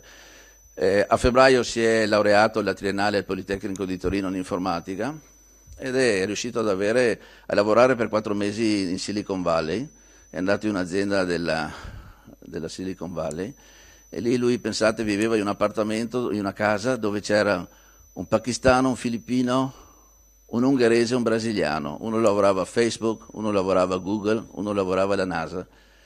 Pensate che esperienza straordinaria ha fatto. Ha fatto 4 mesi, l'hanno anche pagato, si è divertito, si è mantenuto, è tornato, adesso si è iscritto al Politecnico, fa la magistrale in inglese perché ha capito che senza la lingua, lo sapeva già, ma gli è stata la riconferma che senza la lingua oggi non puoi andare da nessuna parte. E se qualcuno vi dice che bisogna saper bene l'inglese, non credetegli, come dice Severnini, perché l'inglese lo dovete sapere molto bene, molto bene. Adesso lui è tornato, ha fatto questa esperienza, sta facendo i 2 anni di magistrale, tornerà ancora a rifarsi un'esperienza. E lo dico a tutti i ragazzi, non abbiate paura di confrontarvi, cercate di vedere come il mondo si sta muovendo e una velocità che per noi sta diventando veramente difficile sostenere, ma lo possiamo fare solo se voi lo capite, se voi lo fate. Andate, fate esperienza, confrontatevi. Quando fate l'università, andate con l'Erasmus, girate l'Europa, girate il mondo e poi tornate e portateci questa conoscenza e competenza che avete acquisito, che mescolata col nostro saper fare le cose belle, buone e ben fatte diventa qualcosa di straordinario, di grande. Ecco, questo è il messaggio che io volevo darvi e che vi voglio dare. E il capitale umano sarà sempre più al centro delle nostre imprese. Io sto portando avanti, aspetta che guardo il tempo, sto portando avanti con Confindustria Veneto lo sviluppo di un pensiero. Lo stiamo facendo, siamo partiti l'altro ieri col primo tema che è nuovo manifatturiero e cultura. Per i discorsi che vi facevo prima, è fondamentale pensare a un nuovo manifatturiero. Nell'Italia per la ripresa sono le nostre caratteristiche manifatturiere, queste sono fondamentali. L'ha capito anche Obama, gli Stati Uniti. Avete visto i dati recenti degli Stati Uniti? Si parla di PIL sopra il 5%, quest'anno prevedono un leggero calo al 3,5, 3,70 perché col cambio del dollaro-euro probabilmente avranno una leggera contrazione, ma che sono livelli altissimi. E l'ha fatto come? Perché Obama ha capito che chi non produce non inventa, e avendo trasferito tutte le produzioni fuori dagli Stati Uniti, a un certo punto non sono stati più capaci di inventare ed erano in una fase di declino, dovevano affidarsi esclusivamente agli altri. Ha fatto la politica che ha chiamato Back to Manufacturing, ritorno al manifatturiero, e stanno facendo delle azioni promozionali nei confronti di tutte le imprese perché ritornino a produrre negli Stati Uniti. Abbiamo anche esperienze anche di investitori italiani straordinari che stanno andando negli Stati Uniti e che trovano delle condizioni fertili, delle condizioni di agevolazione che sono straordinarie. Ma questo per dire che gli Stati Uniti, prima potenza al mondo, stavano perdendo la loro leadership, si sono resi conto che se abbandonavano il manifatturiero avrebbero perso questa leadership, oggi l'hanno recuperata, tasso di disoccupazione bassissimo, avete visto, e quindi con questo concetto che non possiamo prescindere dal manifatturiero, ma che deve essere un nuovo manifatturiero, ho avviato un percorso di studio, di confronto tra noi imprenditori e alcuni stakeholders del territorio e sviluppatori di pensiero come le persone che abbiamo sul nostro tavolo, e in 3 incontri, uno che abbiamo appena fatto che è manifatturiero e cultura, poi ci sarà nuovo manifatturiero e capitale umano innovativo, il terzo sarà nuovo manifatturiero e Veneto area a vocazione metropolitana, perché non sto parlando di città metropolitane, sto parlando che deve avere una vocazione metropolitana, deve avere la capacità di attrarre persone, di attrarre capitali, di essere aperto al mondo e di avere questa capacità di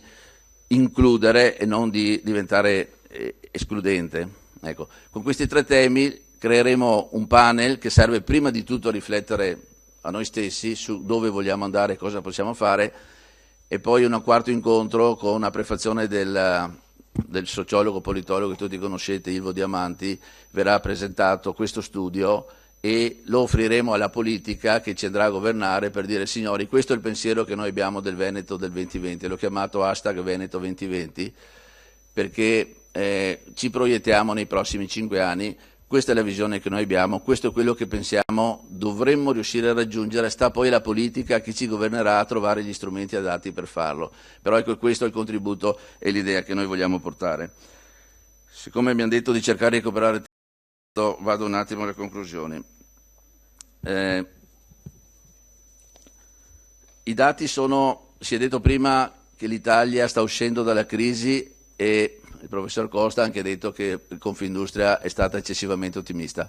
Io devo dire una cosa, il centro studi di Confindustria, io ho parlato con Paolazzi che ne è il direttore, perché la settimana scorsa ero a Roma per il consiglio di Confindustria, gli ho chiesto ma sono dati che posso spendere? E lui mi ha detto: guarda, 1 milione non te lo metto sul tavolo, però i dati che io ho del mio modello di sviluppo sono questi. Confindustria, il centro studi è sempre stato più restrittivo rispetto alle previsioni che venivano date, e questo me ne devi dar atto. Se una volta tanto siamo più espansivi, io lo prendo non come il tentativo di dire sta andando tutto bene, siamo noi primi che ci continuiamo a chiedere determinati interventi, perché vediamo questa luce, e oltre ai 3 fattori esterni che sono stati ricordati, che c'è un cambio estremamente favorevole con il dollaro, il tema del caro del petrolio che quindi andrà a incidere su certe materie prime, il quantitative easing che immettendo denaro farà costare meno sia il tasso di finanziamento delle imprese che quello delle persone, quindi i mutui, ma ci sono dei dati interni che sono significativi. Nel mese di dicembre l'occupazione in Italia è aumentata di 23.000 unità, 93.000 unità, ho detto 23, 93.000 unità. E il saldo positivo è questo, i nuovi assunti meno i nuovi disoccupati, e tenete conto che noi abbiamo una disoccupazione mascherata dal fatto che il sistema sociale nostro, con la cassa integrazione straordinaria in deroga, ha fatto sì che venisse mascherata una disoccupazione che invece era già nei fatti, cioè la cassa integrazione è stata usata in maniera distorta, tra virgolette, ha salvato una situazione del territorio, ma doveva servire solo a accompagnare le aziende in leggero stress o in stress temporaneo per partire, invece è stata utilizzata per accompagnare alla mobilità. Allora, se questo dato è il saldo positivo 93 in un mese, vuol dire che qualcosa stiamo avendo di veramente significativo. Un altro dato è quello di Ucimo. Ucimo è la nostra sezione dei produttori di macchine utensili. Le vendite di macchine utensili alle aziende italiane nell'ultimo trimestre 2014 sono aumentate del 20% rispetto allo stesso trimestre dell'anno precedente. Vuol dire che le imprese stanno reinvestendo, è ritornata la fiducia, vuol dire che c'è una stabilizzazione nella domanda esterna, e questo è un altro elemento importante. E quello che inciderà anche in maniera significativa è la legge di stabilità e il Job Act, e vi spiego perché. La legge di stabilità fa sì che ci sia uno sgravio fiscale a tempo indeterminato, hanno dei vantaggi, quindi conviene fare. E il vantaggio qual è nel sociale? A parte le aziende, l'aiuto e il sostegno alle aziende, ovviamente, ma il grande vantaggio è che una persona che prima era co-co-pro o a tempo determinato o contratto di consulenza, essendo assunta a tempo indeterminato, ha immediatamente accesso ai finanziamenti, può chiedere un casa, può chiedere un finanziamento per acquisto dell'auto, può chiedere un finanziamento per acquistare immobili di casa, cosa che la banca non ti dà se tu non hai un lavoro a tempo stabile, a tempo indeterminato. Quindi ci sarà un effetto volano positivo che porterà a un aumento dei consumi. Noi dobbiamo solo preoccuparci di fare aumentare i consumi interni, perché le esportazioni stanno crescendo a ritmi estremamente interessanti, continuano a esserlo proprio per quel nuovo manifatturiero, quella capacità che abbiamo avuto di andare a intercettare la domanda con i prodotti di alta qualità e di valore aggiunto. Per quello che dico sono particolarmente positivo su quello che saranno le indicazioni, la ripresa che è in atto e che si vedrà già quest'anno. Quindi anche per voi non trovate alibi, la notte sta finendo, stiamo ripensando una nuova Italia, una nuova Europa, spero, un nuovo modo di confrontarci nel mondo. Abbiamo capito che se continuiamo a essere come una volta non avremo più possibilità, ma abbiamo anche già capito qual è la nostra via. E quindi contiamo su di voi, perché noi abbiamo bisogno della vostra formazione, abbiamo bisogno del vostro ingegno, abbiamo bisogno della vostra energia, del vostro entusiasmo. Formatevi, studiate, fate esperienze internazionali e poi tornate, perché il futuro di questo territorio dipenderà da voi. Grazie e buon lavoro a tutti. Grazie.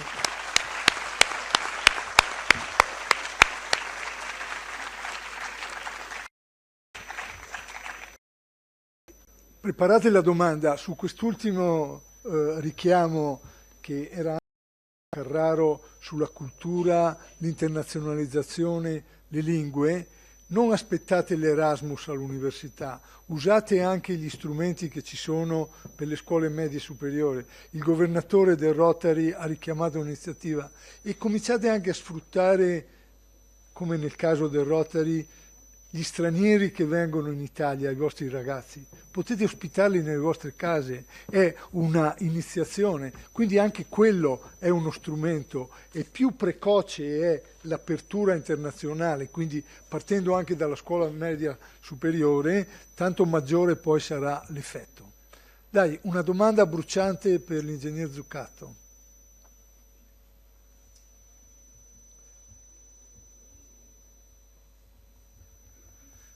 Lì ho visto una mano, su, dov'è? Un bluff, dai. Alzate una mano. Ma non è possibile che dei ragazzi non ce ne sia uno che si alza in piedi?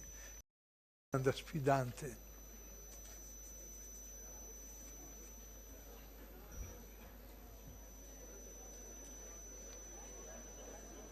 Allora interrogo lei con la felpa azzurra qui al centro. Una domanda.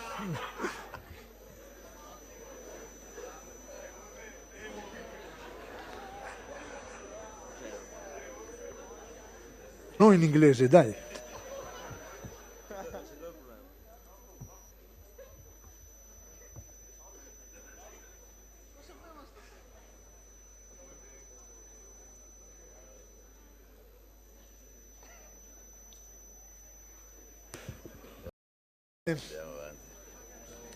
Parlato del come l'università avvicina alle problematiche di creare un'azienda e il dottor Fabris ci parlerà di un'esperienza che è nata a Padova, ma riguarda tutto il Veneto e poi l'Italia, di questa Business Plan Competition, Start Cup, che dà la possibilità ai giovani di mettersi assieme, presentare un'idea imprenditoriale e poi ricevere delle forme di aiuto, di incoraggiamento, che non sono solo di tipo finanziario, ma sono anche in termini di servizi. Questo Start Cup ha dato luogo poi a un incubatore universitario dove queste imprese vincitrici, poi ci racconterà, vivono in un ambiente protetto, no? Tra virgolette, proprio per sviluppare e rafforzare l'idea imprenditoriale. Dottor Fabris. Buongiorno a tutti. Allora, oggi vi racconto di alcuni progetti a partire da StarCup e poi StarCube che sono nati a Padova, che hanno acquisito poi una portata regionale, sono tutti progetti di cui mi occupo e che determinano un sostegno allo startup d'impresa in un periodo in cui lo startup d'impresa è diventato un tema corrente e con cui i media ci frastornano anche. Io ricordo 6 anni fa, quando ho iniziato a collaborare con l'incubatore, solo gli addetti ai lavori parlavano di start-up.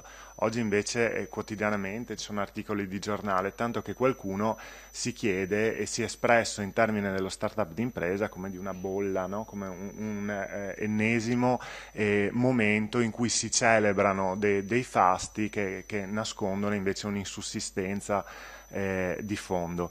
Quello che cerco di raccontarvi oggi è che per la nostra esperienza l'insussistenza non c'è, ci sono idee vincenti, ci sono idee che non hanno futuro. Il nostro lavoro è proprio quello di cercare di capire quali potranno avere un futuro e quali no, e con risultati che adesso vi presento. Dopodiché io mi ero preparato una presentazione abbastanza istituzionale, viceversa di voler cogliere l'occasione per una volta di aver davanti degli studenti non di 27, 30, 40 anni come mi capita ai master, ma di aver davanti dei ragazzi molto giovani, quindi cogliere questa opportunità per dirvi delle cose che invece secondo me sono più utili per voi e che per me sarebbero state utilissime se qualcuno me le avesse dette quando avevo la vostra età.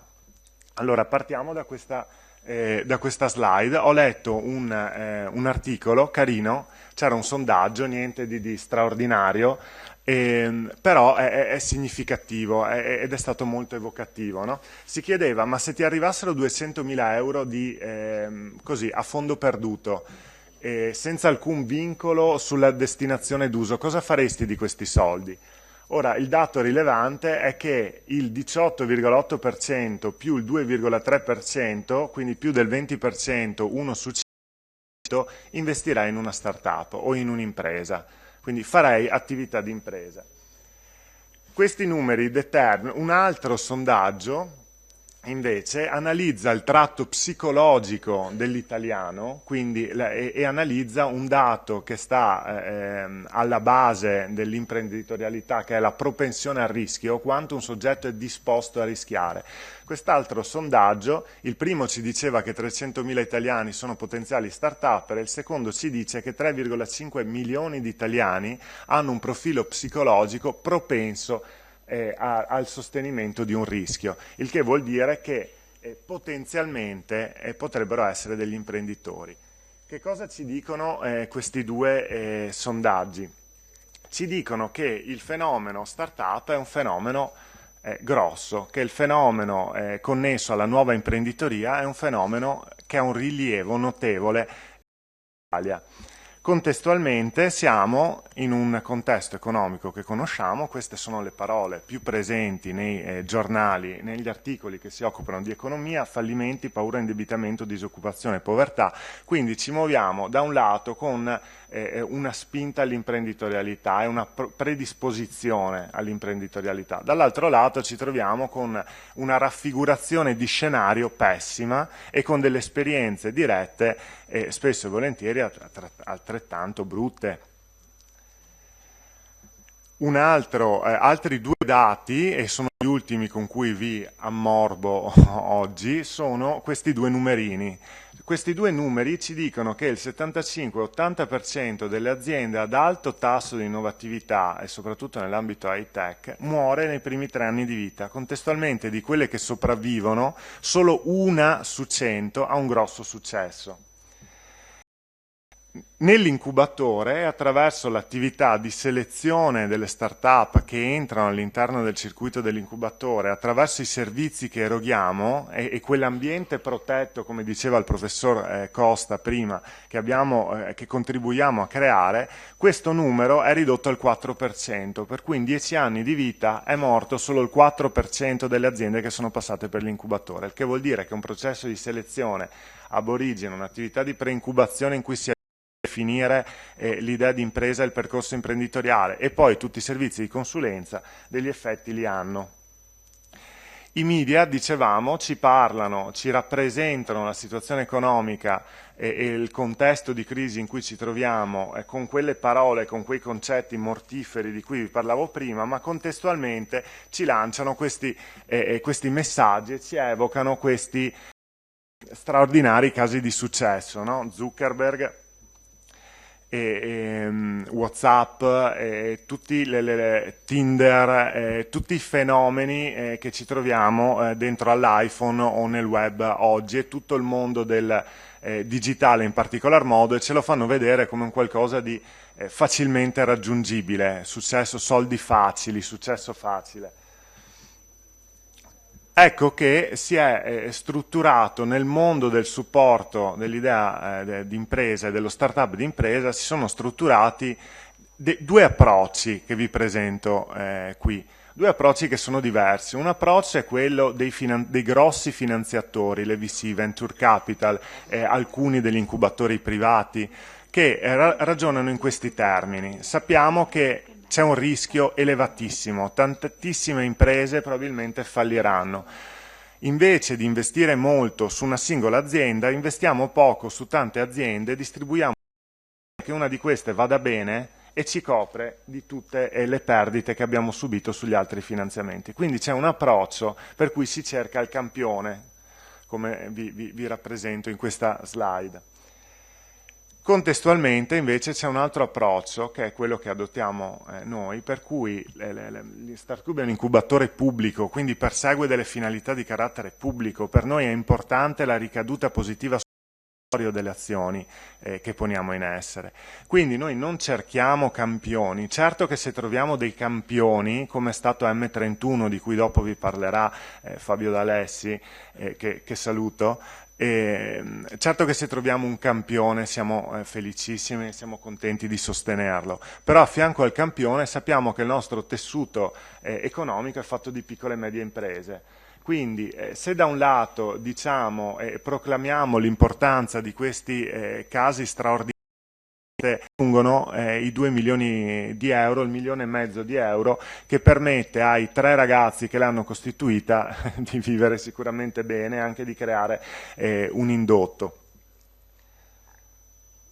L'incubatore quindi di che cosa si occupa e che cos'è? È una struttura all'interno della quale entrano aziende, nuove aziende, start-up. Abbiamo più di 700 metri quadri di spazio, 13 uffici, 2 nella configurazione attuale. Che cosa abbiamo, quali sono i risultati raggiunti in questi anni? Abbiamo incubato 40 start-up e questo è il dato più rilevante, direi, che complessivamente hanno generato più di 40, il dato non ha ancora i numeri del 2014, quindi ha generato più di 40 milioni di euro di fatturato. Quindi il senso è, se un investitore avesse messo qualcosina nelle start-up che abbiamo incubato, si sarebbe portato a casa un risultato complessivo, direi abbastanza interessante, visto i numeri che vi sto facendo vedere. Contestualmente, con una rischiosità estremamente bassa, perché vi ripeto, solo il 4% delle aziende passate per l'incubatore ha chiuso i battenti. Ecco che a fianco all'incubatore è nata anche un altro progetto di cui mi occupo, che è il BAN Veneto, il Business Angel Network Veneto, per cui ci siamo posti in questi termini, ma abbiamo tutte queste start-up che funzionano bene. Abbiamo degli imprenditori nella rete confindustriale, in primis, che hanno capacità finanziarie, che hanno anche voglia di investire in start-up. Abbiamo una rischiosità dell'investimento abbastanza bassa, perché proprio grazie ai servizi dell'incubatore, di accompagnamento, di selezione ab origine che passa Startup Veneto e che continua poi dentro all'incubatore, abbiamo aziende che difficilmente si trovano in condizioni di difficoltà, anzi sono tutte aziende che hanno un buon successo, e quindi è nato il Business Angel Network Veneto, che si occupa esattamente di questo. Da un lato ci sono proposte di impresa, dall'altro lato ci sono soggetti che hanno disponibilità economiche e che vorrebbero investire in aziende innovative. Quindi con il BAN ci occupiamo esattamente di trovare questo matching tra il proponente, tra la startup proponente e il soggetto che ha dei soldini da metterci dentro. Chi entra dentro all'incubatore? Beh, entrano sia aziende, sia spin-off universitari, che sono aziende costituite da docenti o ricercatori dell'università, ma entrano anche start-up cosiddette generiche, quindi può entrare qualsiasi start-up dal tessuto economico privato. Ora, appena un team di start-upper costituisce, si trova sbattuto in mezzo a un mondo che è popolato di queste problematiche, quindi problemi di carattere fiscale, problemi relativi agli adempimenti e alle comunicazioni Camera di Commercio, INPS, INAIL, i contratti di lavoro, che contratto scelgo, che impatto fiscale, la società, cosa costituisco, società di persona, società di capitale, la contrattualistica, le banche, che strumenti bancari, a quali strumenti bancari accedo, insomma. Vi rendete conto che c'è una quantità di problematiche che impattano sull'imprenditore che finiscono per essere soverchianti. L'incubatore serve esattamente a questo, cioè a far esplodere ciascuna di queste bolle che vedete dietro di me, e risolvendo contestualmente e accompagnandovi nel percorso fino alla creazione dell'attività d'impresa. Rapidissimamente vi faccio vedere qual è il panorama di progetti di cui mi occupo e qual è il panorama di realtà che un domani vi troverete a supporto del vostro percorso. Quindi in primis Startup Veneto, che è questa business plan competition di cui vi parlava prima il professor Costa e anche il professor Carraro.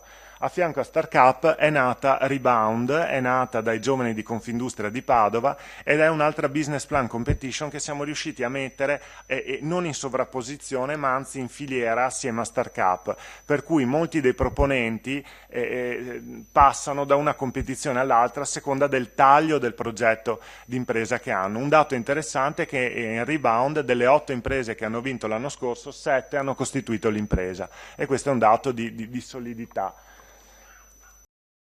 StarCube, che è l'incubatore di cui vi ho parlato, e il Ban Veneto. In mezzo vi ho messo il Parco Scientifico Galileo, che è la struttura di cui ho la fortuna di essere il direttore. All'interno del Parco Scientifico Galileo c'è Scuola Italiana Design, c'è Matec, e il parco scientifico, come lo stiamo rivitalizzando e ne stiamo ridefinendo il piano industriale che consegneremo tra 10 giorni, dovrà occuparsi proprio di creare un collante tutte queste realtà, e in particolare si occuperà di fare il cosiddetto trasferimento tecnologico, non solo nella direzione del spostare i contenuti e la cultura dal mondo dell'accademia al mondo dell'impresa, ma anche quello, a nostro avviso, cioè il trasferimento tecnologico lo interpretiamo in un modo anche molto più operativo, molto più semplice, ma secondo noi efficace, cioè strumenti a supporto dell'impresa devono per aumentare la voce R ricavi del conto economico. Quindi il Parco Scientifico Galileo in primis dovrà occuparsi di aiutare i dipartimenti universitari, di aiutare gli spin-off e le start-up, di aiutare le imprese ad aumentare i propri ricavi, potenziando attraverso le relazioni e i rapporti che ha instaurato negli anni quelle start-up proprio dove sono più deboli, quindi negli aspetti di carattere commerciale. Chiudo adesso finalmente dicendovi una cosa a cui tengo molto. È una citazione di Thoreau che dice: c'è un solo tipo di successo, quello di fare della propria vita ciò che si desidera. Allora, finora abbiamo parlato di successo economico di fatto, abbiamo parlato di costruire delle realtà, di vivere serenamente. La mia esperienza, io in primis ho iniziato dopo la laurea in economia, ho fatto il percorso per diventare dottore commercialista. Quindi ho fatto 3 anni di praticantato, 2 anni di collaborazione, 5 anni durante i quali mi sono occupato di diritto fallimentare e perizie per il tribunale soprattutto. Ed è una vita impegnativa. Mi piaceva tantissimo perché mi è sempre piaciuta la dimensione pubblica di quello che faccio, quindi sentire di avere un ruolo pubblico, sentire che non mi sto muovendo solo nell'ambito del privato, inseguendo interessi di carattere economici puntuali, ma invece diffusi. Dopo quei 5 anni però dedicati alla morte delle aziende, ho avuto bisogno di prendere una pausa e sono andato in Canada, dove mi sono aperto la testa, e questo è anche il primo suggerimento che vi do, cioè quello di cercare di fare esperienze all'estero, di aprirvi, vi daranno 1000 contatti, conoscerete 1000 persone interessanti che vengono da posti diversi da voi e che dopo vi portano vita con rapporti di amicizia fortissimi, come quelli che si creano durante il militare, quando era ancora obbligatorio, no? Dopo quell'esperienza lì sono tornato e ho avuto appunto l'opportunità di iniziare l'attività dentro all'incubatore. Ora, che cos'è successo nel mentre però, e che cos'è successo finché ero in Canada in particolar modo? Siamo andati a fare un'esperienza, forse perché avevamo visto to the Wild troppe volte, siamo andati a fare un trekking lunghissimo in una zona sperduta del Canada con alcuni miei amici, e c'è successo di tutto. Ci siamo persi, poi ci siamo persi tra di noi, io mi sono trovato da solo, ho corso per 6 ore e mezza in mezzo alla boscaglia, cadendo ovunque perché mi stava inseguendo un orso. Avevo rami infilati dappertutto, escoriazioni, insomma a un certo punto mi sono fermato decidendo di arrendermi all'ineluttabile, e in quel momento ho scoperto che l'orso era un terranova, cioè un cane. In quel periodo ero nel periodo un po' spiritualista della mia vita, in cui mi interrogavo, cioè cercavo di attribuire un simbolo, un significato a quello che mi succedeva. Quindi quella volta, e dopo che è successa questa cosa, per giorni ho pensato a qual era il simbolo sottostante all'episodio e ho deciso di darmi questa interpretazione. Poi non è importante quello che succede, sono più importanti le risposte che ci si danno a fronte di quello che succede.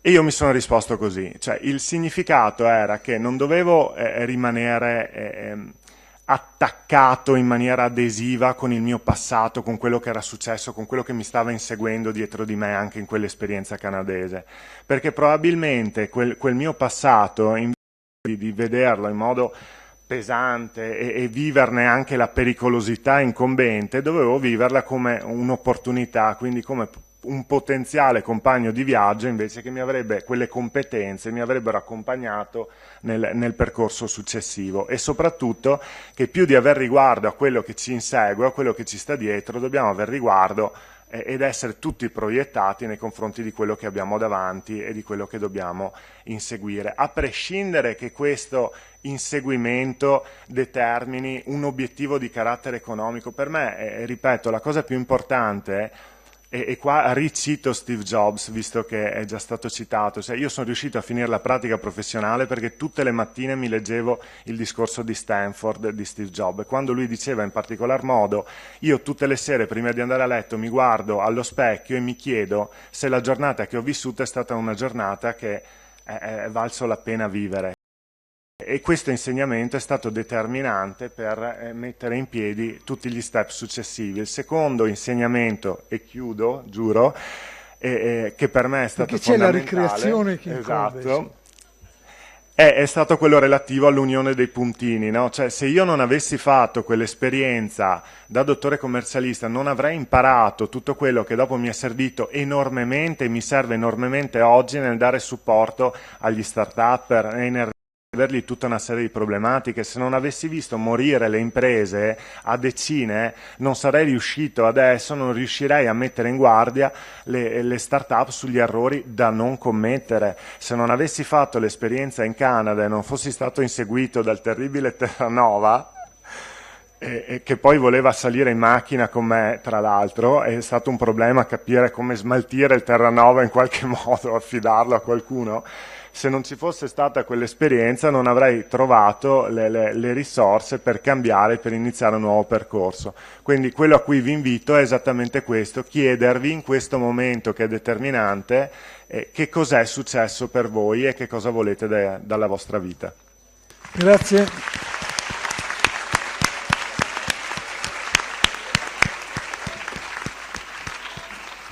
Siccome incombe la ricreazione non lancio la... no, vorrei chiudere ricordando una cosa. StarCup e lo StarCube, l'incubatore, nascono grazie al contributo finanziario della Fondazione Cassa di Risparmio di Padova e Rovigo, che ha dato importante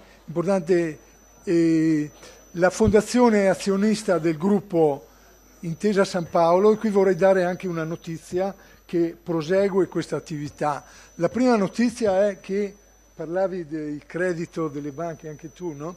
Il nostro gruppo ha esaurito tutti i soldi ricevuti dalla BCE, no? E quindi questo vuol dire che si è messo in moto ma noi abbiamo una grande attenzione non solo ai soldi, e proprio a Padova ci sono due servizi che sono l'esecuzione di questo che ha detto Fabris.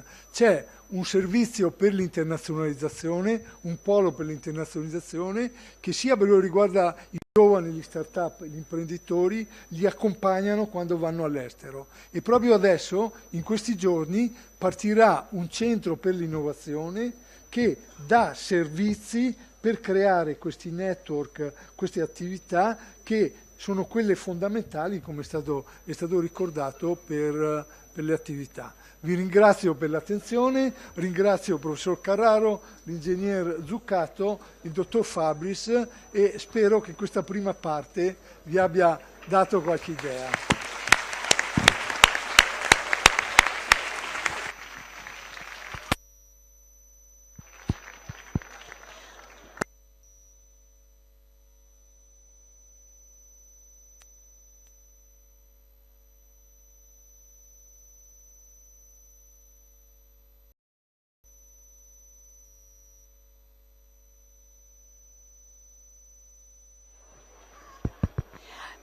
Gentili ospiti, vi ricordo che una pausa caffè della durata di circa 10-12 minuti. Grazie molte, arrivederci. 15, non di più, mi raccomando, grazie.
Pronto?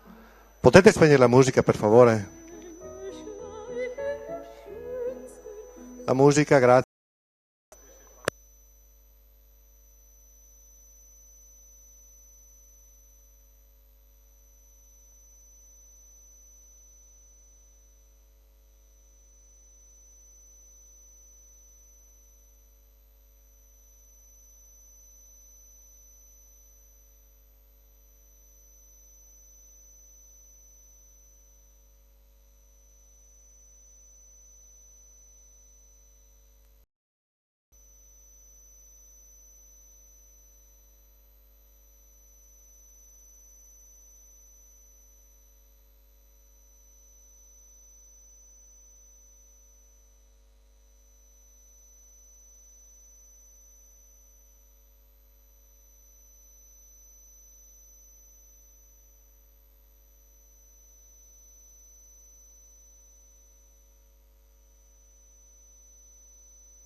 cortesemente il gentile pubblico a prendere posto in sala, grazie. Tra 2 minuti iniziamo la seconda sessione dei lavori.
chiedo di prendere posto ancora.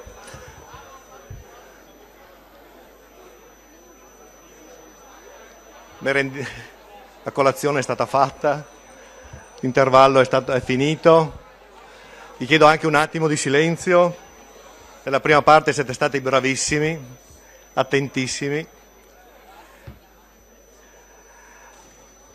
Bene, prima di iniziare la seconda parte, 2 brevi interventi di saluto. Allora, io sono Leopoldo Costa, avete già sentito nominare, sono presidente pro tempore del Rotary Club del Rotary di Campo San Piero e vi porto il saluto, un cordiale saluto di tutti gli associati e vi esprimo la soddisfazione di avervi coinvolto qui stamattina. Per noi del Rotary l'attività dei giovani sono una priorità e voglio ringraziare il governatore che è intervenuto del Rotary stamattina per quanto sta facendo a livello distrettuale, sia a livello locale che a livello internazionale. Poi voglio ringraziare i relatori che hanno parlato, veramente relazioni di grande qualità, grande intensità, di grande simpatia, ma la cosa che mi ha colpito e penso abbia colpito anche voi è stata la fiducia che ha trasmesso nel prossimo futuro. Credo che le relazioni che seguiranno, oltre alla fiducia, vi trasmetteranno sicuramente anche entusiasmo e credo tanta voglia di fare. Io devo fare alcuni doverosi ringraziamenti, comincio con ringraziare il Presidente del Lions e Neil Lions, con il quale abbiamo condiviso l'idea del convegno. Ringrazio il Sindaco di Campo San Piero, Katia Maccarone, la quale da subito ha accettato l'idea del convegno. Katia Maccarone è molto sensibile e molto attenta alle problematiche dei giovani e non ha impiegato tempo a metterci a disposizione questa bellissima struttura. Ringrazio la protezione civile che abbiamo visto stamattina qui, che è quella che controlla la nostra sicurezza. Un grazie particolare ai tecnici che in questi giorni hanno lavorato non poco per sistemare al meglio questa struttura. Poi voglio ringraziare e nominare anche tutti coloro che ci hanno dato una mano, che ci hanno il convegno. E sono Confindustria Padova, la società Inarca che produce connessioni elettroniche, la società Roncato che produce valigerie Roncato, la società Maldestio che produce arredamenti per ospedali, il gruppo Veneto di diagnostica e riabilitazione in ambito sanitario, con sede a Meglianiga di Cadoneghe, la società Fattore Plast che opera nella lavorazione e stampaggio di materie plastiche, la società Unit che opera per depositi self-service, il gruppo editoriale TV7, importante realtà televisiva del Triveneto. Dovete pensare che noi adesso è la televisione che si sta riprendendo e che sta andando in streaming, per cui possiamo essere visionati a livello del Triveneto e forse di più anche. La società Archimedia, all'avanguardia nella produzione di cinturini per orologio. La società che realizza macchine per la lavorazione del legno. Lo studio commercialista Monsembiante. La società Visiotrade che si è resa disponibile a valutare e sostenere economicamente progetti imprenditoriali per l'avvio di start-up aziendali.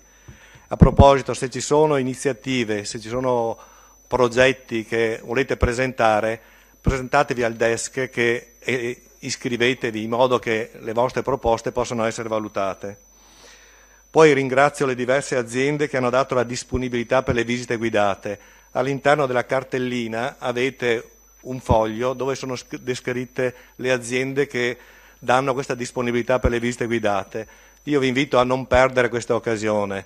Resterete meravigliati nel visitare, nel toccare con mano la qualità e la capacità dei nostri imprenditori. Ne vale veramente la pena. Per cui invito voi o i vostri insegnanti a recarsi al desk e a cominciare ad iscriversi in modo perché e quindi possiamo già programmare questo tipo di visite. A voi ragazzi, dopo tutti i suggerimenti che vi sono stati dati, concreti, molto belli, anch'io vorrei fare un duplice augurio. Il primo augurio è quello di continuare a credere nella formazione, nello studio, che non deve finire quando termina la scuola. Se voi riuscite ad abbinare formazione, studio, ricerca con il lavoro che andrete a fare, sicuramente avrete dei risultati che vanno oltre. L'altro augurio che vorrei farvi, così in maniera molto rapida, è che vi solleciterei ad avere l'umiltà, la forza e soprattutto il coraggio di puntare in alto.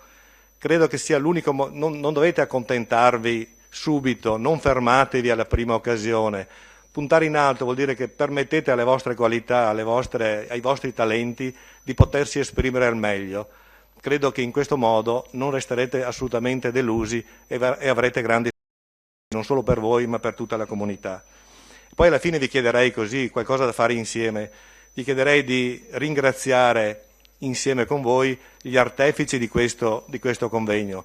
Molti sono stati coinvolti e hanno lavorato, ma alcuni rotariani in modo particolare si sono dedicati, si sono impegnati e sono riusciti a realizzare questo evento. E vorrei nominarli, vorrei presentarveli, ecco, se sono qui a portata di mani direi anche che venissero qui sul palco se ci sono.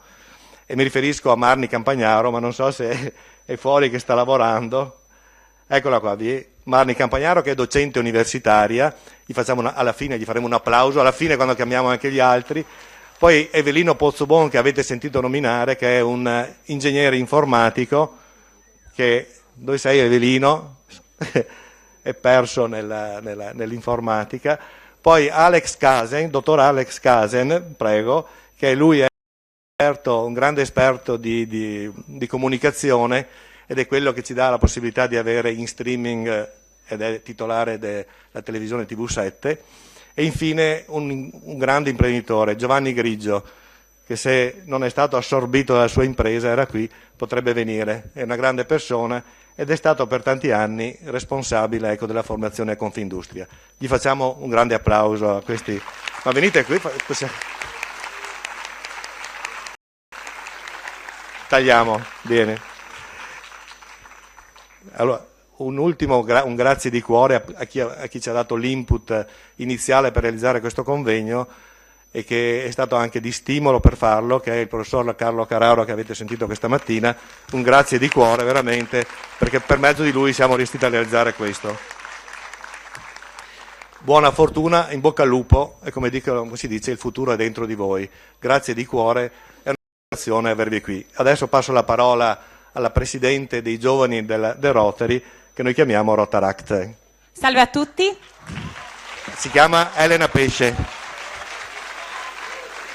Io sono Elena Pesce e sono Presidente del Rotaract Club Campo San Piero. Oggi mi è stata un po' lanciata una sfida perché mi è stato detto di cercare di incuriosire tutti i giovani presenti in questa sala al Rotaract Club. In realtà la sfida la lancio a voi perché vi dico 3 parole: divertimento, volontariato e crescita della leadership. Noi del Rotaract ci divertiamo perché grazie alle attività che noi svolgiamo abbiamo la possibilità di accrescere anche una grandissima rete di amicizie anche a livello internazionale. Facciamo beneficenza con service attivo e ci vengono offerte innumerevoli situazioni e occasioni per accrescere e sviluppare lo spirito di leadership e anche arricchire il nostro percorso e il bagaglio professionale e professionale e personale. Ora sta a voi decidere se cogliere la sfida, se fare la differenza e soprattutto se superare i pregiudizi che alcune volte ci sono verso di noi del Rotaract. Fuori c'è un banchetto con dei nostri soci disponibili a darvi qualsiasi tipo di informazione su chi siamo, cosa facciamo e come aderire. Buon proseguimento. Grazie.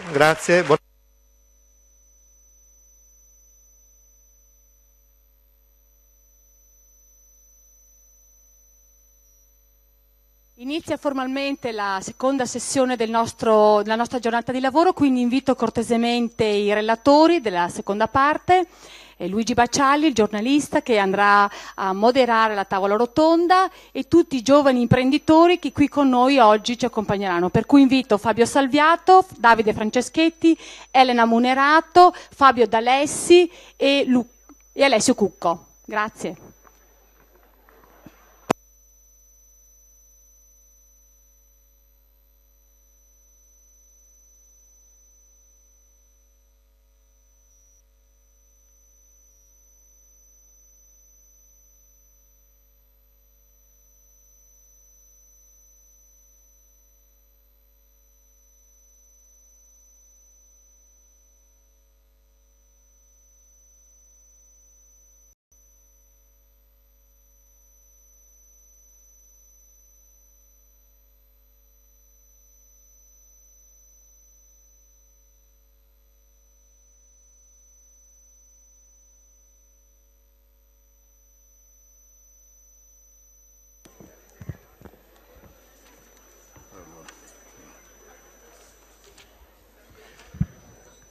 Allora, grazie, tanto grazie per l'invito. Io vengo volentieri a questi incontri perché chi fa il nostro mestiere in genere esce piuttosto depresso da giornali e da televisioni, come nel mio caso, perché noi siamo un po' le antenne di quello che succede nel territorio e io in particolare in televisione mi occupo spesso di imprese piccole e medie, di pensionati, di famiglie in crisi che vengono in studio, la loro storia, le loro disavventure, e quindi si esce mortificati da questi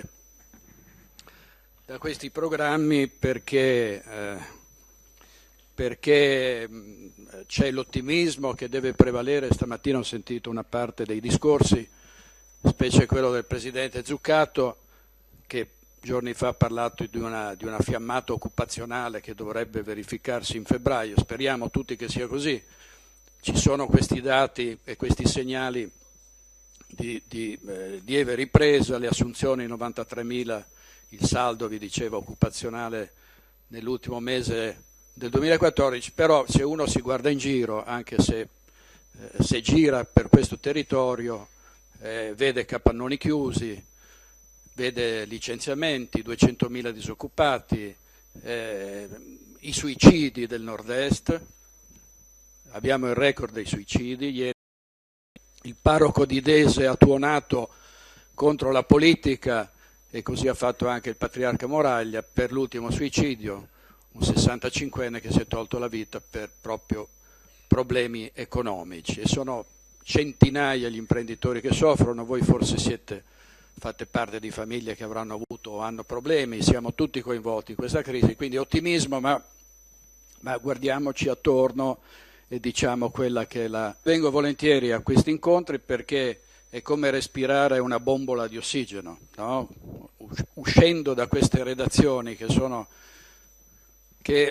tutti i giorni sono bombardate da notizie drammatiche, tristi, e il benzinaio che uccide il rapinatore per difendere la ragazza che stava in una gioielleria a Ponte di Nanto, e via dicendo, furti, insomma, quando si viene qui si ha a che fare con i ragazzi, si vedono i loro occhi, i loro sorrisi e le loro speranze, insomma, ci si risveglia e si pensa che in fondo non siamo messi così male. Allora oggi io passo la palla, praticamente non faccio il solito dibattito che mi impegna di notte e quindi praticamente è una cosa molto rilassante per me. Passo la palla a dei relatori che vi racconteranno delle storie fantastiche, delle imprese che sono cresciute in pochissimi anni, che sono innovative, che si sono trasformate, che hanno assunto, che hanno aperto sedi all'estero, no? E questo per un giornalista è come una flebo, no? Io esco appunto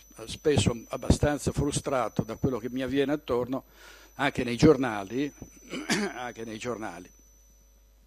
che veramente oggi sono molto felice di essere qua. Allora, uno alla volta vi presento, ma poi si presenteranno da soli perché è giusto che siano loro a farlo. Seguo proprio l'ordine del programma che mi ha dato Marni Campagnaro. Allora, la fabbrica e le idee nel futuro digitale. Oggi leggevo una pagina sul Corriere della Sera, andatevela a vedere se volete, la rivoluzione digitale in Italia. 8 scuole su 8.500 sono digitalizzate. Questo è il grande successo, diciamo, della riforma informatica delle nostre scuole, no? Ecco, quindi questo è un dato che fa capire come siamo arretrati e come vorremmo essere più al passo con i tempi. Quindi, dottor D'Alessi, le passo la parola. È una società privata che raggruppa 7 aziende che hanno fatto grandi cose proprio nel campo dell'innovazione e della tecnologia dal 2007 ad oggi. Prego.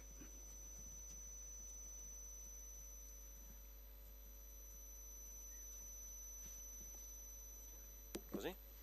Benissimo, così vedete quanto sono innovativo. Allora, buongiorno a tutti, mi chiamo Fabio D'Alessi, io verrò a parlarvi della mia esperienza in questo particolare momento che stiamo tutti attraversando con la mia azienda che si chiama Me31, in realtà è un gruppo di aziende. Sì, il primo inciso che vorrei fare è, insomma, per cercare un po' di dare un po' una visione su quello che sta succedendo. Ho sentito l'intervento giustamente con l'accento sulla crisi, questa fortissima crisi che stiamo attraversando. Ho apprezzato anche moltissimo l'intervento invece del professor Carraro, che ci cerca di dare un po' di sano ottimismo, buttando giustamente sul tappeto dei numeri reali e cercando di dare una reale dimensione a quello che sta succedendo. Ecco, io quello che vorrei dirvi, magari cercando di scherzare un po', è che io non penso che sia una crisi. Cioè non è una crisi. Quando sento parlare di crisi e sento al telegiornale che sta per passare, sta per finire, mi viene da ridere, perché vuol dire che nessuno ha ancora capito quello che sta succedendo. Vedete, se io, mentre sono in cucina che cucino, io adoro cucinare, se mi taglio con un coltello e poi aspetto che la ferita si rimargini, quella la posso chiamare crisi. Mi sono tagliato, prima o poi finirà. Dopo 2 settimane avrò la mano perfetta come prima. Ma se io vado da mia madre a chiederle perché mi sono venuti i capelli bianchi a 30 anni, difficilmente mi parlerà di crisi e mi torneranno i capelli biondi fra qualche mese, perché è finita, è andata così, ho i capelli bianchi. Quello che mi può succedere adesso è che io li perda. Quindi quello che sto cercando di trasmettervi è che questa non è una crisi, è un cambiamento. La parola crisi vuol dire cambiamento, vuol dire che quello che c'era prima non c'è più. Il formaggio non c'è più. C'è un bellissimo libro che si chiama Chi ha spostato il mio formaggio? Andate a cercarlo. È un libro visionario che vi dovrebbe aiutare. Qualcuno ha spostato il formaggio, che vuol dire il lavoro, vuol dire gli stipendi, vuol dire il modo in cui si fa business. Il mondo a cui siete abituati, voi con i vostri genitori, le aziende che danno il lavoro, faccio le medie, faccio le superiori, faccio l'università, poi troverò un posto di lavoro. O andrò a lavorare per lo Stato. Quel mondo lì non c'è più. C'è un residuo di quel mondo, ma quel mondo cambierà. Stiamo andando in un'epoca nuova, dove bisogna reinventarsi il modo in cui bisogna portare a casa lo stipendio o fare business. Io opero in questo tipo di realtà, che si muove in questo tipo di mercato, cercando di anticipare i tempi. M31 che cosa fa? Cerca di aiutare voi a creare posti di lavoro, a creare nuove aziende. Questo è il nostro lavoro, perché noi siamo fortemente convinti che non si torna più al vecchio modello di economia, ma bisogna arrivare a un modello nuovo, a un modello basato su nuove aziende, e sono basate su aziende altamente innovative, che sono formate da persone come voi, che hanno un'idea, vanno sul mercato e la costruiscono, con forte tenacia. Quando Marri Campagnaro, che saluto, dove è seduta adesso, dove ti sei? Quando mi ha invitato qui mi ha mandato il dépliant e io ho visto questo che all'interno del dépliant è un po' il logo della manifestazione, e ho visto molto chiaramente le parole work, job, nuovi imprenditori, e questo è quello che mi ha specialmente cercato che mi ha stimolato, cercare di far crescere in qualcuno di voi la voglia di buttarsi, la voglia di fare impresa, e quindi cerco di stimolare questo potenziale vostro, cercando di spiegarvi quello che facciamo con degli esempi. Se voi andate sul sito della mia azienda c'è una frase così che dice tutto, non dice niente. Trasformiamo idee in fantastiche aziende innovative e tecnologiche. Ma cosa vuol dire questo? Cioè devo cercare di farvi capire realmente cosa vuol dire, perché sennò, lasciando stare i numeri dell'azienda, l'azienda, insomma, siamo nati nel 2007 in 2, eravamo io e Andrea, io in una stanza, lui nell'altra, ok? Oggi siamo in 140 con 5 sedi. Questo è per dar ragione al professor Carraro. La crisi è nelle nostre teste, perché la nostra azienda sta andando benissimo, tenendo ovviamente le dita incrociate. Cioè in pochi anni noi siamo passati da 2 a 140 dipendenti, e quando noi abbiamo costituito l'azienda mi ricordo che il nostro notaio ci ha detto: bravi, 2007 è l'anno della ripresa, boom, crisi nera. Nonostante questo abbiamo continuato a fare il nostro lavoro. Questi sono i numeri. La prima azienda l'abbiamo formata nel 2008, perché la nostra è un'azienda che fa altre aziende. È un po' difficile da capire, ma insomma, poi sentirete Lago fa mobili, qualcun altro fa, non so, automobili, biciclette. La nostra azienda produce altre aziende. Come fa? Raccoglie gruppi di ragazzi che hanno una buona idea e gli costruiscono intorno tutta la struttura che è necessaria per far diventare quest'idea un prodotto o un servizio. Centerview del 2008 è un'azienda, erano un gruppo di ragazzi che sono venuti da noi con un'idea per noi meravigliosa. E cioè, provenivano da un'esperienza precedente in cui hanno sviluppato uno strumento in grado di fare la foto della retina per diagnosticare la cecità. Ok? Cosa vuol dire? Vuol dire che una persona si ammala, diventa cieca, va dal medico, il medico gli fa l'esame della vista con questo strumento e gli dice sei diventato cieco per questo motivo. Fantastico, però la persona cieca resta. Loro sono venuti da noi e hanno detto noi, facendo questi esami, abbiamo trovato forse il sistema, se avessimo uno strumento più preciso, per riuscire a capire l'insorgere della malattia prima che la persona diventi cieca. E sono venuti a chiederci 2 milioni di euro. Noi li abbiamo accompagnati in questi anni per costruire questo strumento e loro oggi hanno portato sul mercato in 70 paesi questo strumento che si chiama Maya, che è in grado di diagnosticare questa malattia prima che la persona diventi cieca. C'è una certa differenza, perché questa malattia può essere bloccata con dei farmaci.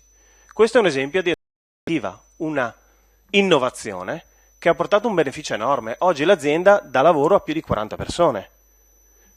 Questo è un tipo di innovazione. Certo che voi magari la vedete molto distante da voi, perché siete studenti, che ne sapete voi della retina, ma quello che diceva il professor Carraro, investire nella vostra formazione, per chi di voi vuole andare all'università, significa sapere che cos'è la retina. E significa riuscire a capire che quello che ho studiato, trasportato dentro un computer un po' più veloce, un po' più innovativo, può risolvere un grosso problema. Questa è la macchina in questione. E stiamo parlando di una macchina che oggi trovate dal vostro medico. Se voi mai aveste quel tipo di problema, probabilmente le persone anziane ce l'hanno molto frequentemente, non potreste riuscire a non diventare ciechi grazie alla diagnosi di questa macchina. SI14 è un'altra azienda su cui vorrei perdere 2 ore, ma ho 15 minuti. Vi dico solo, era un gruppo di studenti come voi, età media 25 anni, forse un po' più vecchi di voi, appassionati di elettronica. Sono partiti quasi per gioco. Oggi siamo diventati produttori di questo orologio che fa concorrenza ad Apple e stiamo facendo i sistemi di bordo di Luna Rossa. Questo è il tipo di avventura per chi ci crede. Stiamo parlando di un gruppo di ragazzi appassionati di elettronica che hanno deciso di lavorare giorno e notte e oggi stanno facendo i sistemi di bordo della nave più veloce del mondo. Ukido nel 2010, questa è un'esperienza che potrebbe essere vicinissima a voi. Sono 2 amici, 23 e 24 anni. Vi faccio l'esempio perché è veramente significativo. Il ragazzo di 24 anni, Pier Mattia, è in un ufficio alle poste. Deve fare un documento e prende il numerino. Quanti di voi siete mai andati alle poste? Sapete quel discorso del numerino? Ci siete? Si chiama sistema elimina code. In realtà la sposta la coda dallo sportello alle poltrone. Ok? È un sistema sposta code. Quindi loro, mentre erano lì, lui e sua amorosa, ad aspettare il turno 2 ore col numerino, lui ha pensato, pensa se avessi un modo per sapere che numero c'è, io potrei andare intanto a prendermi un caffè al bar e il cellulare mi chiama quando è il mio turno. E lo ha fatto. E oggi è un'azienda di 5 persone e fatturano €500.000. Con un'idea stupidissima. 23 anni. Quindi non stiamo parlando di scienza missilistica, stiamo parlando di osservazioni stupide su problemi di tutti i giorni. Questo è il tipo di imprenditoria che M31 promuove. Questi ragazzi qui, questi 5 ragazzi che vedete là, cioè li vedete lì che sorridono, lavorano molto, ok? Però con questa semplice idea si sono buttati sul mercato.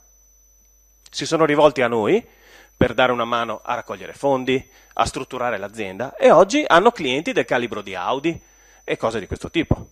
Quindi stanno avendo successo, stanno facendo la loro corsa. Quindi, per tornare un po' a noi, e cerco di andare un po' di fretta, è abbastanza sfidante cercare di smuovervi e cercare di far nascere un po' di spirito imprenditoriale in voi. Quello che ho cercato di dirvi prima e che cerco di ribadire adesso è che se voi vi aspettate di trovare un posto di lavoro presso le poste, gli apparati statali o in una grande azienda, ragazzi, è come se cercaste di comprare gli LP in vinile. È finita, non ci sono più. Trovate una persona ogni tanto che ha lo stereo vecchio stile con le puntine e i vinili. Oggi si va su web, oggi si ascolta la musica in streaming. Il mondo è cambiato. Non ci sono più quei posti di lavoro lì, ce ne sono molto pochi. I concorsi sono molto pochi. Cioè, se anche tutti noi vincessimo i concorsi, ci metteremmo 40 anni a trovare posto tutti quanti. Quindi dobbiamo inventarci qualcosa di nuovo.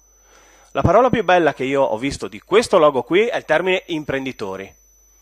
Allora, questa è la definizione, che è una definizione inglese, però fa abbastanza pensare. L'imprenditore è una persona che si assume dei rischi. E questo è il motivo per cui sulla mia presentazione avete visto i rocciatori, queste persone che scalavano, perché l'imprenditore non è, come pensano alcuni, quello che vuole fare skate. L'imprenditore è prima di tutto uno che vuole fare successo, e nel fare successo si assume dei rischi e delle responsabilità. È uno che non sta seduto, è uno che la sera vuole fare qualcosa, è uno che non ci dorme. Questo è il vero spirito che voi dovete tirare fuori, perché se vi aspettate che dalla finestra arrivi la pappa pronta, siete spacciati tutti quanti. È cambiato, non c'è più quel mondo lì. Come vedrete, tutte le persone che sono sedute qui sono persone giovani, che sono alzate e si sono messe a correre. Questo è quello che facciamo noi, vi aiutiamo a correre. Però il grosso valore della nostra società nel futuro siete voi. E non lo dico così tanto per dire. L'Italia ha un enorme capitale in termini di stile, gusto, al cibo, alla moda, al design, come vedremo. Non esiste un'azienda al mondo dove al vertice dell'azienda non ci sia un italiano. Quindi vuol dire che il valore noi nel nostro DNA ce l'abbiamo e ne abbiamo tanto. Quello che manca è lo spirito imprenditoriale, vuol dire manca che voi vi alziate dalle vostre sedioline e vi mettiate a correre. Questo è quello che manca.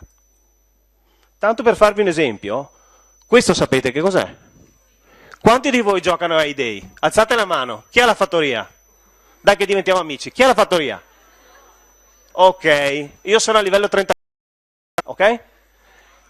Voi sapete tutti che gioco è questo, ma nessuno sa questo gioco qua, chi l'ha fatto e quanto vale. Quanti? Voi sapete quanto costa questo gioco? Alzi la mano chi sa quanto costa. È gratis, quindi l'azienda che lo fa non farà una lira. Sapete quanti soldi fa questa azienda? Fa 1 miliardo all'anno. Voi sapete quant'è 1 miliardo all'anno? È più di quello che fanno tutte le aziende di Campo San Piero insieme. Fa 1 miliardo all'anno. Qualcuno sa che gioco è questo? Questa qui, questa schermatina stupida, frutta 2,4 miliardi di euro all'anno. E sapete come si chiama il ragazzo che l'ha fatto? Si chiama Riccardo Zacconi. Vi sembra un nome di Marte? Vi sembra un nome di Marte? Si chiama Riccardo Zacconi e fa 2,4 miliardi all'anno e dà da mangiare a 669 famiglie con un cavolo di videogioco sulle caramelle. E il mese scorso è riuscito a registrare la parola caramella, che adesso non si può usare senza mettere trademark. Ci rendiamo conto? Al di là degli aspetti ridicoli, è quello che sta succedendo sul mercato oggi. Cioè, chi ha voglia di arrivare, anche con uno stupido videogioco, può arrivare.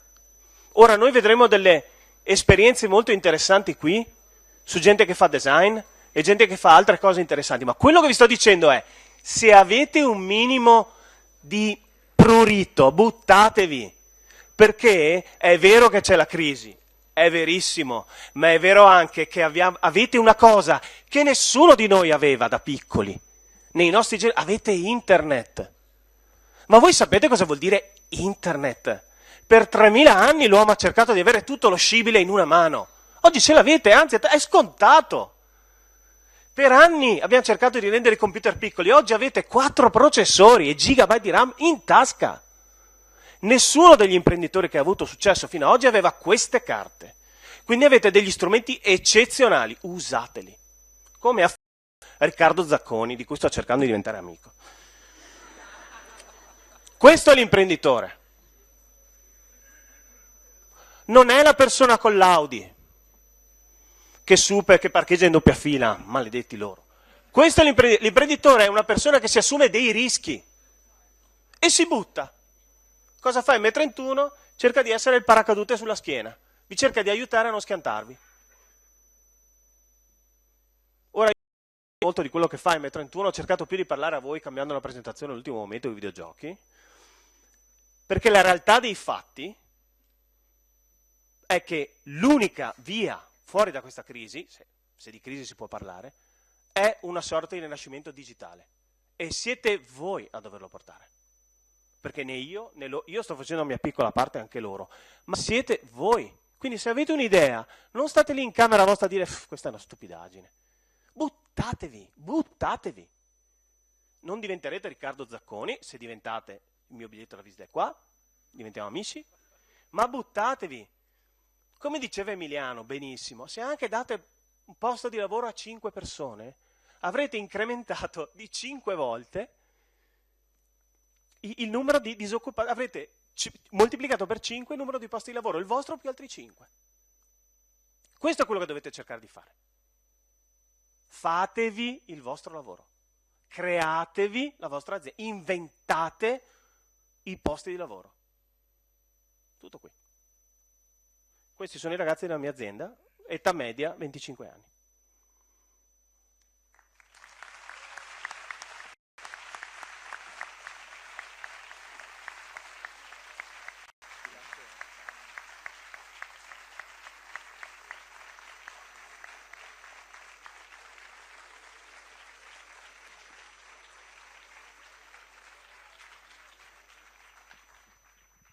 Fabio D'Alessi, cofondatore di M31, solo 2 domande brevi. M31 cosa significa, come è nata questa sigla, e poi l'altra cosa è se non hanno un'idea, no? Se i ragazzi non hanno un'idea vincente, cosa possono fare per esempio con M31? Possono venire a porsi, perché siamo in momenti in cui questi ragazzi, altri ragazzi, portano curriculum dappertutto, lastricando le strade del Veneto e bussando a tutte le porte, spesso senza avere delle risposte. No? Che speranze hanno nelle start-up, in queste aziende innovative? Beh, prima ti ringrazio di avermi chiesto da dove deriva il nome, perché è una barzelletta bellissima. L'abbiamo fondata in un gruppo di amici e un giorno ci siamo dati appuntamento al classico film per decidere il nome dell'azienda. Io sono arrivato in ritardo e tutti gli altri erano ingegneri, io non sono ingegnere. Quando sono entrato avevano degli occhietti che brillavano, l'abbiamo trovato. Ho detto, ok, basta che non sia una stupidaggine tipo Orion, Antares, Sirio, perché sono nomi da ingegneri. Loro avevamo studiato Andromeda, ho detto, ecco, e ho rotto le scatole. Allora, M31 è la sigla della galassia di Andromeda. L'abbiamo scelto perché sembrava un po' meno, diciamo, un po' meno altisonante. Però il concetto qual è? Vorrebbe essere una galassia di valore, una galassia di ragazzi come voi, una galassia di imprenditori, una galassia di capitali che si consolidano a fare delle stelle, che sono le nuove start-up. Quello è il concetto.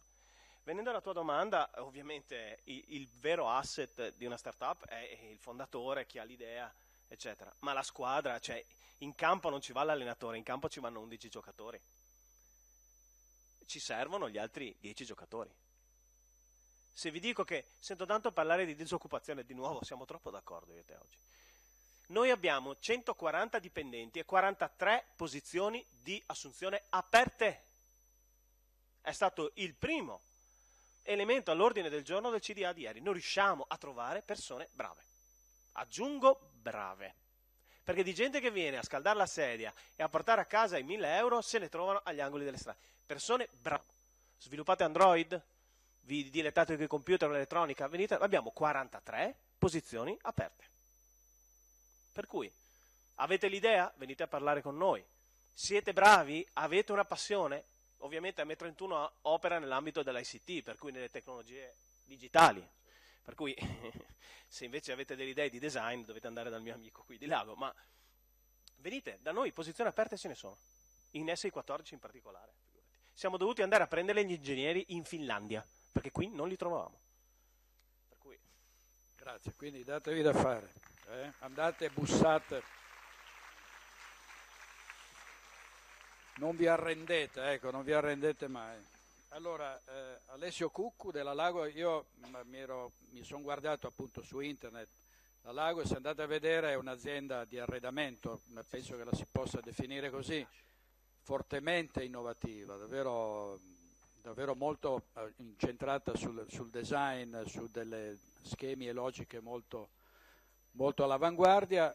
E una cosa che mi ha colpito della biografia dell'ingegner Cuccu è che a 2 anni sapeva già come sistemare il Lego, cioè io ancora non ci ho capito niente a 60 e quindi trovo che siano delle performance mostruose che segnalano anche delle intelligenze particolari.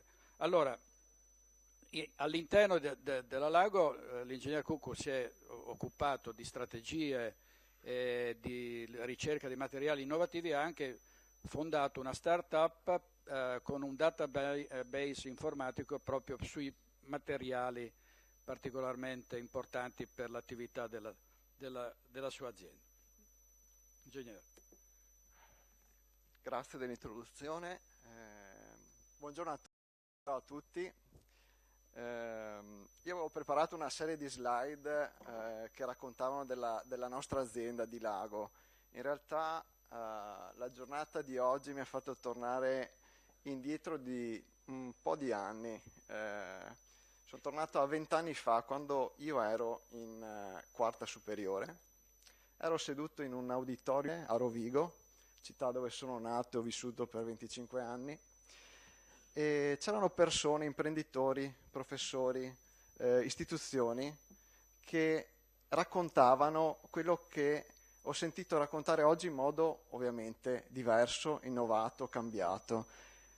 Quell'incontro a me è servito tanto, perché dopo vi racconterò del posto, dell'azienda, della famiglia in cui ho la fortuna di stare in Lago. E per cui volevo proprio darvi questo consiglio: ascoltate, raccogliete tutti gli input che avete da questa giornata, perché se li ascoltate, scegliete quelli che sono vostri, poi sicuramente riuscirete a fare quello che volete, ed è importante riuscire ad arrivare a fare quello che si vuole.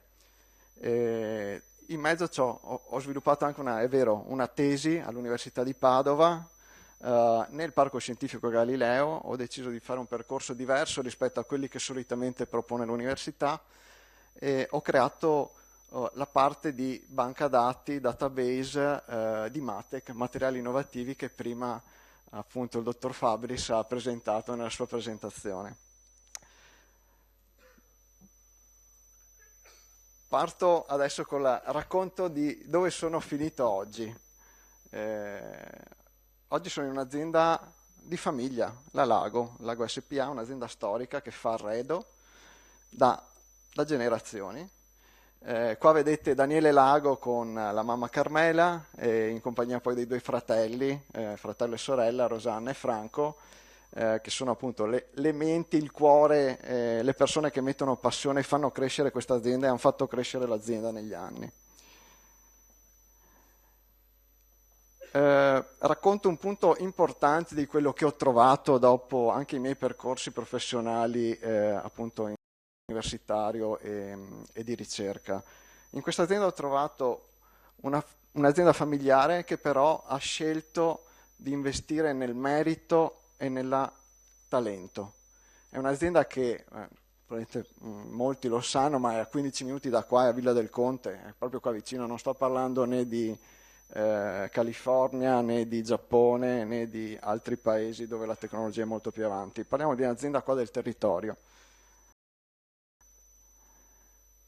Un'azienda che è sana economicamente, perché ricordatevelo, un'azienda deve essere sana economicamente. Un'azienda solo se è sana economicamente ha la capacità di investire in risorse, in formazione, in ricerca, in innovazione. Quindi il profitto, che a volte sembra una parola brutta, insomma, in certi ambiti, in realtà è il punto importante da cui partire per poi generare altro. E il mix di 50% profitto con artisti, con giovani designer, con giovani studenti, che ospitiamo durante i workshop estivi, e perché pensiamo questo, perché ognuno deve avere la possibilità di far emergere il proprio potenziale creativo, ognuno. Non credete a chi vi dice che c'è gente che lo fa di mestiere, gli artisti, i designer stessi. Sì, è vero, c'è gente che ha più talento, lo si diceva anche questa mattina. In realtà però tutti siamo capaci di tirar fuori idee. Tutti abbiamo qualcosa che ci piace di più e dobbiamo solo trovarlo, scoprirlo e poi comunicarlo, farlo sapere, perché fuori c'è gente che ha bisogno delle vostre idee. Questo siamo noi, siamo 180, siamo qua nella nostra showroom a Villa del Conte, siamo 90 operai e 90 impiegati in ufficio, cosa anche questa strana per un'azienda del settore del mobile. Solitamente le proporzioni sono ben diverse, la parte produttiva operaia è più sbilanciata, si parla del 75% della parte produttiva e il restante 25% della parte uffici, impiegati. Questa è la fabbrica. Non so se siete mai passati, spero ci sia occasione magari nei mesi successivi al nostro evento importantissimo che è quello del Salone del Mobile ad aprile, che le vostre classi vengono a farci visita, insomma tra maggio e luglio troveremo, se c'è interesse, un momento per potervi accogliere, lo facciamo spesso. E ci piace farlo perché se venite nella nostra zona industriale vedrete molti capannoni grigi, molti, come Daniele ha dato una definizione che mi è rimasta impressa, cioè il Veneto soffre di capannonite, sono capannoni spesso brutti purtroppo, che hanno invaso tutto il territorio molto bello il Veneto, la città probabilmente con l'afflusso turistico più elevato d'Italia. Se venite da noi troverete una casa, perché la fabbrica è stata pensata come una casa. Noi siamo bravi a fare mobili per la casa e Daniele ha voluto una fabbrica che fosse una casa, perché la gente che viene a lavorare in lago deve stare bene, perché stando bene si produce di più anche, si sta meglio, si torna a casa contenti, si hanno meno problemi, tutto è più efficiente e tutto è più efficace. L'ha fatto anche perché, voi dovete pensare, noi facciamo design, comunichiamo un'idea di cultura, di innovazione. Se la gente viene a trovarci in un capannone grigio con poche finestre, ci mette subito in discussione. Ricordatevi, non ci può essere mai contraddizione tra quello che fate e quello che mostrate di essere. Lo si viene a scoprire, si perde, la gente non ha più fiducia di te, la gente vede che fai qualcosa non perché lo sei, ma perché dici di esserlo, che sono due cose molto diverse. Questa è la parte produttiva dell'azienda, non sono gli uffici, qua è dove facciamo i mobili, ho messo questa foto perché è sempre molto bello, una passerella che i clienti possono percorrere, possono scendere, possono andare a visitare la parte produttiva, le macchine. È un'architettura pensata da un architetto che purtroppo non c'è più ed era un appassionato di Alvaralto, un architetto che costruiva questi spazi aperti, molto luminosi, luce naturale.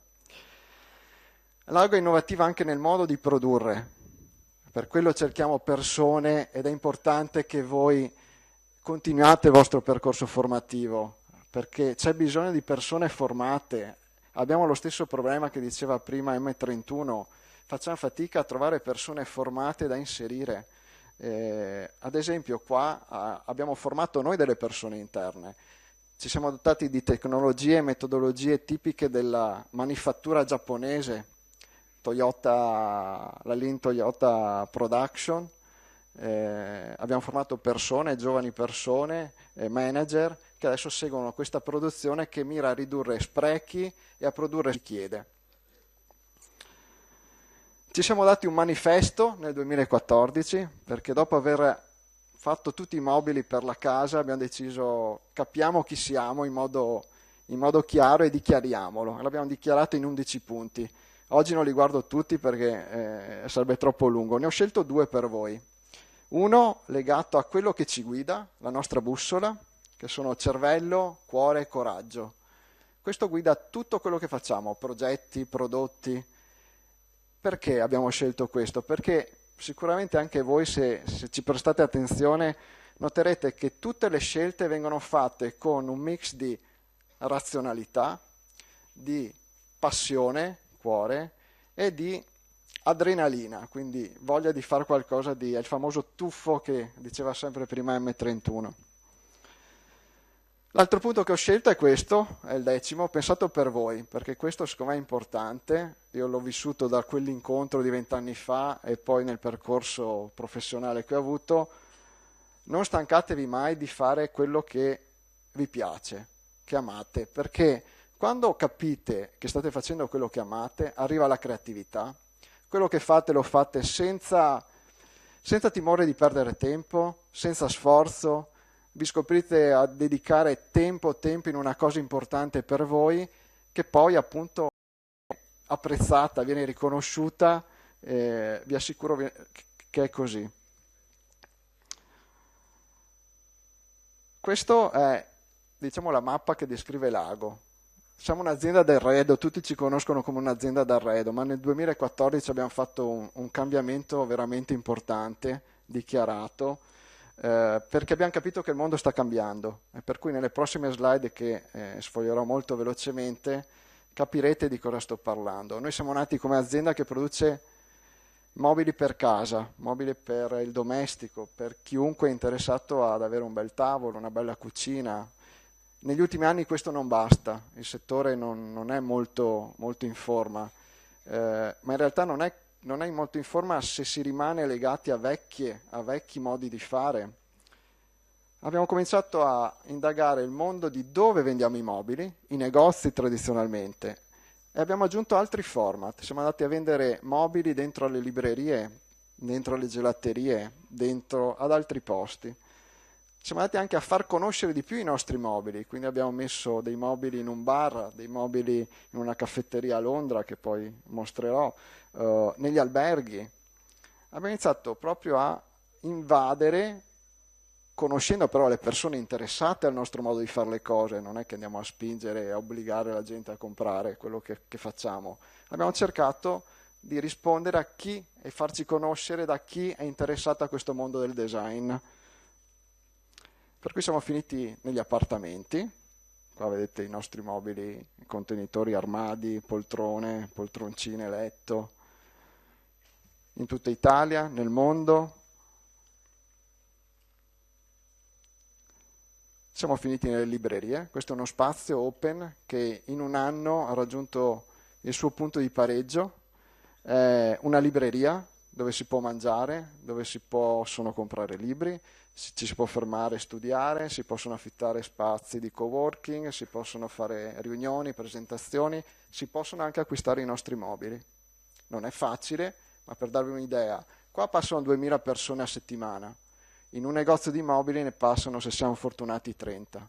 Ovvio, non tutti hanno le stesse intenzioni, però l'ordine di grandezza dei numeri è importante. Se troviamo una modalità per vendere mobili in questo spazio a chi è interessato, capite che può generare un mercato nuovo.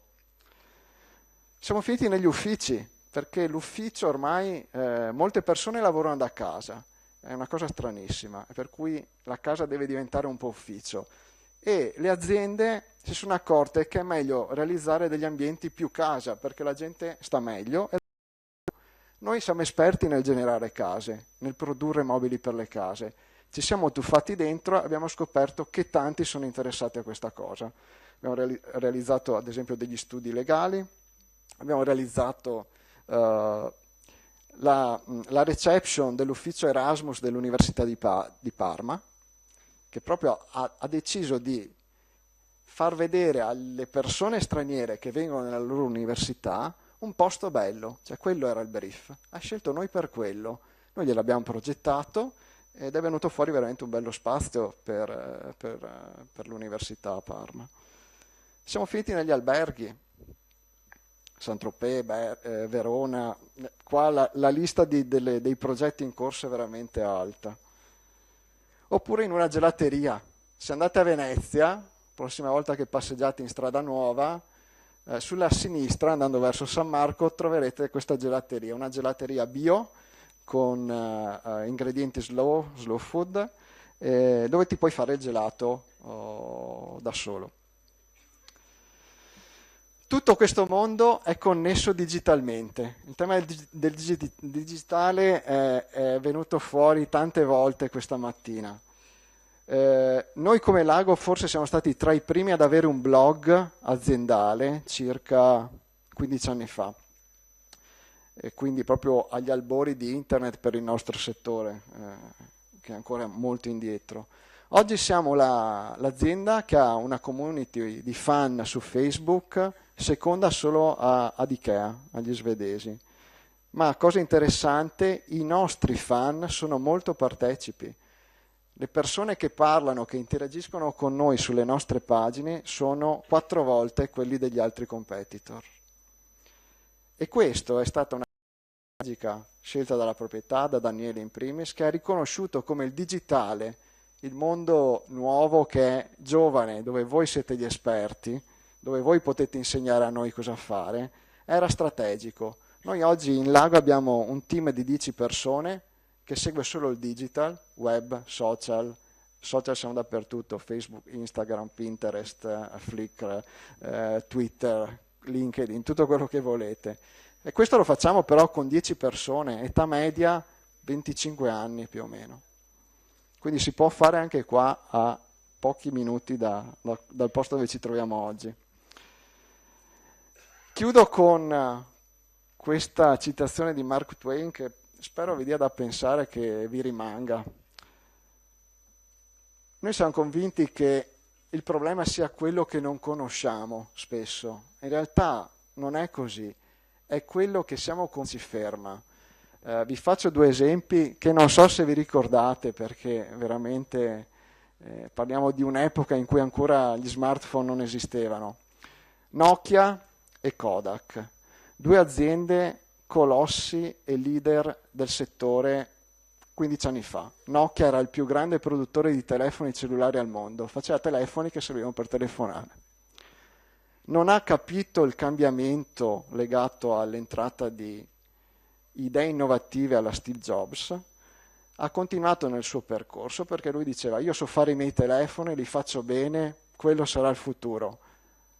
Oggi si trova a dover recuperare una posizione che è in mano a 2 player importanti al mondo, che sono appunto Apple e Samsung e il mondo Android. È indietro, ha perso, era leader, non ha seguito quello che non sapeva, ha avuto paura di saperlo, doveva farlo però. Quindi ricordatevi che sono le certezze. Quando avete troppe certezze fermatevi un attimo e capite cosa invece non sapete, che lì riuscite a costruire quello che veramente poi può farvi crescere e costruire qualcosa di interessante.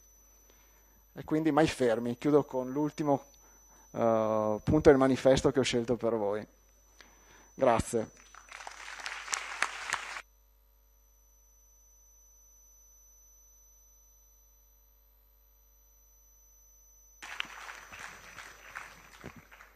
No, davvero ci si sente, no? Si ritrova l'entusiasmo anche nel linguaggio, no? Anche questa cosa del danno che possono provocare le certezze, oppure come dice Emiliano Fabris, può essere anche un trauma a spronare qualcuno, no? Non vi auguro di essere inseguiti da un orso, che poi era un Terranova, ma può segnare anche quello, anche un trauma, anche una grossa delusione, una svolta importante. Allora, mentre leggendo i giornali appunto vediamo quale attenzione viene riservata, e mi pare poca, ai nostri beni culturali, un paese dove il turismo rappresenta il cardine dell'economia e il Veneto ha record delle presenze dei visitatori per turismo in un anno. Sì, finisco su.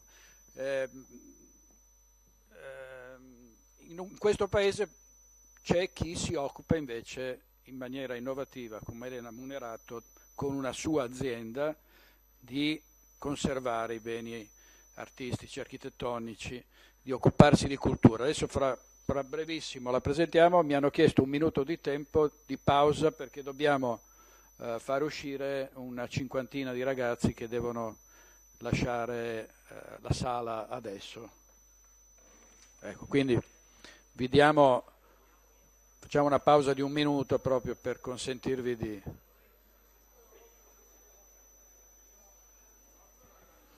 Ho detto qualche cavolata? Più o meno.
Allora, riprendiamo.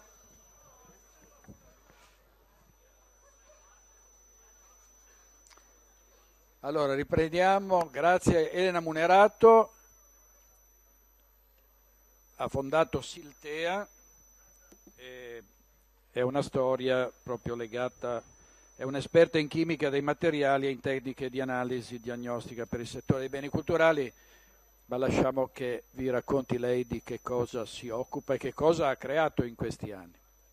Buongiorno a tutti, io sono Elena Munerato, io sono cofondatrice con altri miei 4 amici e colleghi di Siltea SRL. Anch'io avevo provato a fare una presentazione un po' istituzionale, ma visto che siamo tutti tra giovani, ve la risparmio e vi dirò un attimo qual è stata la nostra esperienza e come siamo riusciti a costituire Siltea. Siltea che ora è un'azienda a tutti gli effetti. A differenza di quanto di quello di cui abbiamo parlato prima, quindi del settore dell'ICT e di un'azienda che era già avviata e che quindi aveva già una storia alle spalle, noi siamo partiti proprio da zero. In sostanza eravamo nelle vostre condizioni, nel senso che voi adesso siete al superiori, noi eravamo appena usciti dall'università, quindi sostanzialmente formati, grande entusiasmo, il problema era capire cosa fare del futuro, come lavorare e in che settore ci potevamo collocare. E qual è stato il problema sostanziale nostro? Era questo. Qui in questo contesto avete sentito parlare come l'aspetto del multidisciplinare sia una cosa fantastica, perché appunto ti permette di spaziare in qualsiasi settore e ti permette di comunque collocarti in qualsiasi situazione. Nel nostro caso è stato un po' un problema perché noi siamo 5 laureati in tecnologie applicate per i beni culturali. Questa definizione è un po' così ridondante, in sostanza noi abbiamo studiato chimica, quindi abbiamo una formazione scientifica e questa formazione è stata per i beni culturali, cioè noi aiutiamo il restauratore, l'architetto, comunque l'operatore del mondo dei beni culturali, fornendogli delle analisi diagnostiche, quindi delle analisi che gli permettono poi di progettare il suo intervento. Ora capite bene che noi eravamo una figura, e lo siamo tuttora, per il settore dei beni culturali notevolmente innovativa. Quindi ci siamo ritrovati laureati e con una formazione troppo specifica per il mercato che c'era al tempo e che tuttora c'è. Quindi eravamo questo gruppo di amici in questa situazione bipolare, quindi grande entusiasmo e grande depressione perché non si riusciva a capire cosa fare. E quindi abbiamo detto, vabbè, proviamo a metterci in proprio. E il problema era che eravamo come voi, cioè 5 ragazzi senza esperienze nel settore significative, senza capitali, quindi tutti con un lavoretto di ripiego, ma non i capitali per poter costituire un'azienda, senza nessun riferimento di persona, quindi senza nessuno che ci guidasse, e quindi non sapevamo bene cosa fare. E una nostra collega che era in quel momento dottoranda, quindi aveva finito il percorso quinquennale, stava facendo il dottorato, ci ha detto, beh, ma invece di fare un'azienda dal nulla, perché non cerchiamo di fare uno spin-off universitario? Come avete sentito prima, praticamente uno spin-off universitario in soldoni è un'azienda che nasce dall'università. Dall'università, cioè ci sono dei ricercatori, dei professori o comunque del personale strutturato che decide di creare un'azienda che non sia in conflitto come attività con l'università, il permesso all'università, l'università fa una commissione e gli dà l'ok, mediamente. E questo è quello che noi abbiamo fatto. Questi siamo noi 5, come ci vedete qui eravamo anche 3 anni fa, 4, quindi 5 giovani, sì ragazzi, avevamo 26-27 anni, scanzonati, lo siamo ancora, e con voglia di appunto mettersi in proprio. Quindi questi siamo noi, come vedete noi siamo a prevalenza femminile, non per scelta, è stato un caso, però è un dato di fatto. Quindi ci sono io che sono Elena Munerato, c'è Marta Righetti, c'è Fabiola Mischiati, Claudia Bortolussi che è la nostra collega, la nostra amica che al tempo faceva il dottorato, e Michele Cecchin. Tutti e 5 siamo 5 tecnici, quindi 5 persone che non hanno una formazione economica, che non sapevano niente di impresa.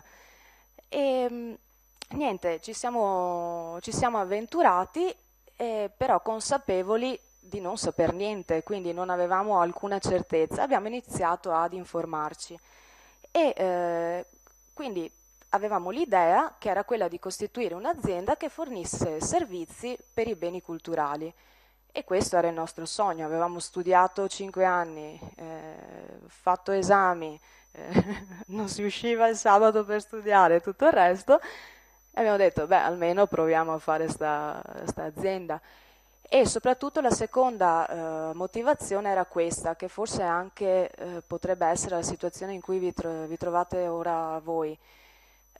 Personalmente, una volta laureata, anch'io avevo cercato di mandare curriculum, si fa tanta fatica a trovare lavoro, molto spesso si è sottopagati se non sfruttati, e quindi a un certo punto ci siamo detti, ma se bisogna faticare, almeno fatichiamo per noi, per qualcosa di nostro. Se dobbiamo tirare la cinghia per il primo anno, per i primi mesi, almeno tiriamola, ma per avere qualcosa di nostro, qualcosa che poi ci rimane, qualcosa che ci faccia crescere, qualcosa che ci renda felici. E così abbiamo fatto. Quindi ci siamo recati all'ufficio di trasferimento tecnologia dell'Università di Padova. Lì ci hanno detto come potevamo muoverci e ci hanno suggerito di partecipare a quella che prima avete sentito, che è appunto la Startup manifestazione, in cui si porta un progetto di impresa e che poi appunto l'obiettivo è quello di costituire l'impresa. Noi l'abbiamo fatta con un progetto sui beni culturali. Tenete conto che noi ci siamo ritrovati a dover discutere con altri imprenditori o investitori che a torto o a ragione ci dicevano, ma un'azienda sui beni culturali non può esistere, dove lo fate il profitto? E l'abbiamo fatto in realtà. E quindi anche quando vi diranno no ma è impossibile, no ma è una sciocchezza, no ma non è fattibile, non è sempre vero. Se voi siete sicuri o comunque volete impegnarvi in quello in cui credete, secondo me vale la pena di portarlo avanti. Noi l'abbiamo fatto, abbiamo portato avanti questo progetto. Abbiamo vinto la selezione regionale, quindi ci siamo classificati terzi. Con quella classificazione abbiamo chiesto alla commissione spin-off di essere riconosciuti come spin-off dell'Università di Padova, l'abbiamo ottenuto. Abbiamo ottenuto una licenza per usufruire di un brevetto che era poi al centro della nostra idea di impresa, che poi sì, vi illustrerò brevemente. E ci siamo costituiti. Abbiamo richiesto di essere incubati presso StarCube, dove tuttora siamo, e da lì un po' alla volta siamo cresciuti. È stato fondamentale per noi essere incubati perché comunque, essendo appunto dei tecnici, questi incubatori offrono tutta una serie di servizi di formazione e di consulenza che ti aiutano a prendere determinate decisioni, siano dei contratti, capire quale sia la scelta migliore da fare a livello organizzativo. E alla fine siamo stati riconosciuti come startup innovativa. E, vediamo un po', ecco, brevemente cosa facciamo? Noi non siamo come molte aziende che adesso si sentono nel campo delle start-up legate al settore dell'ICT, noi siamo legati al settore della chimica. Noi facciamo in sostanza dei protettivi per il vetro e la ceramica che sfruttano un brevetto che ci permette di ottenere da un liquido, in cui dentro c'è il silicio che è l'atomo con cui è fatto il vetro, da questo liquido noi lo spruzziamo, è a base alcolica, l'alcol evapora, si deposita la silice, quindi creiamo uno strato di vetro sottilissimo, invisibile, incolore, che protegge i materiali che sono tipo le ceramiche, i lapidei, il vetro, e serve nel campo dei beni culturali appunto come protettivo.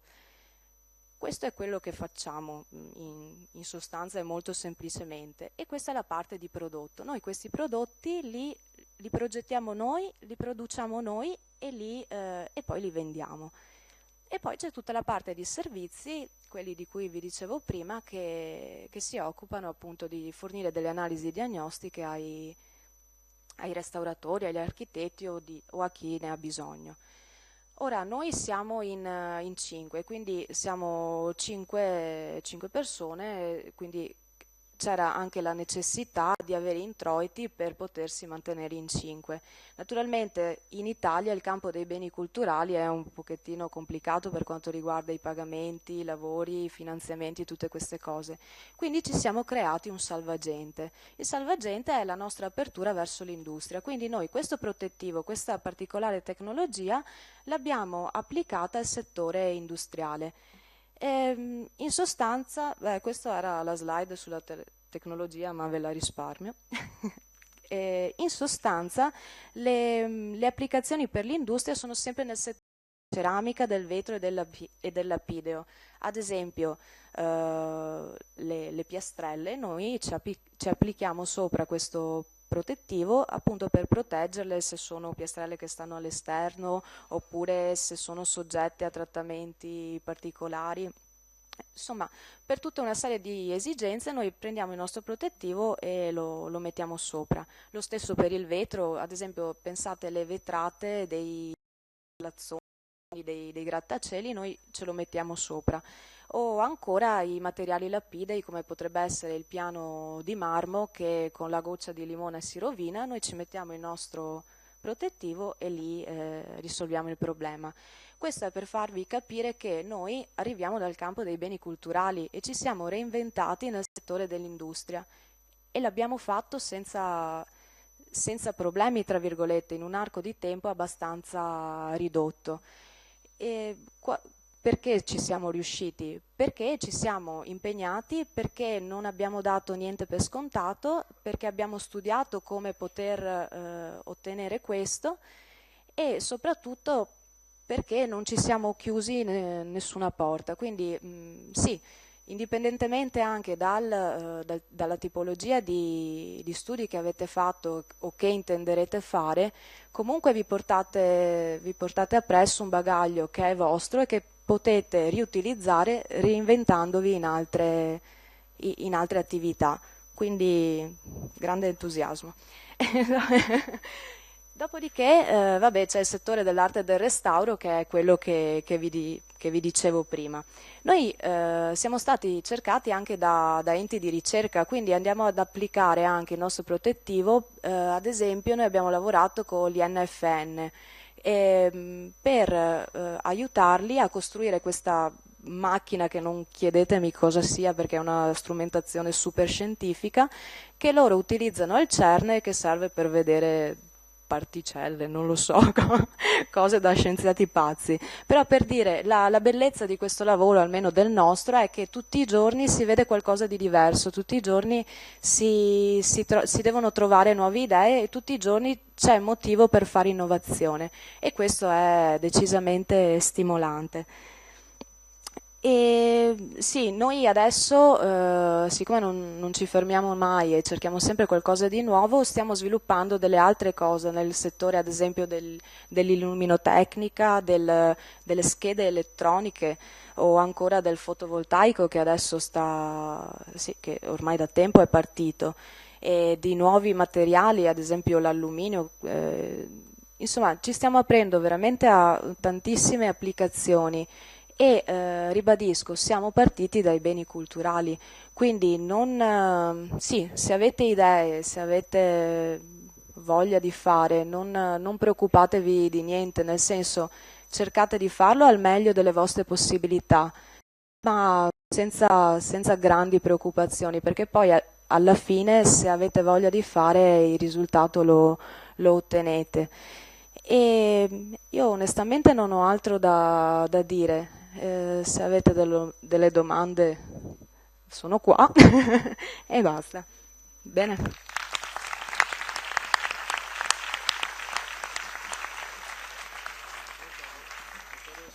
Le faccio una domanda, ma lei diceva che utilizzate anche l'alcol in queste sostanze, ce n'è tanto? Ce n'è tanto perché noi siamo pro alcol, ma no, così domani chiamo Oliviero Toscani che dà degli ubriaconi a tutti e gli dico dove va a finire l'alcol in questa regione. Allora, io mi sono letto anche la storia della Solware, giusta la pronuncia, dottor Sol?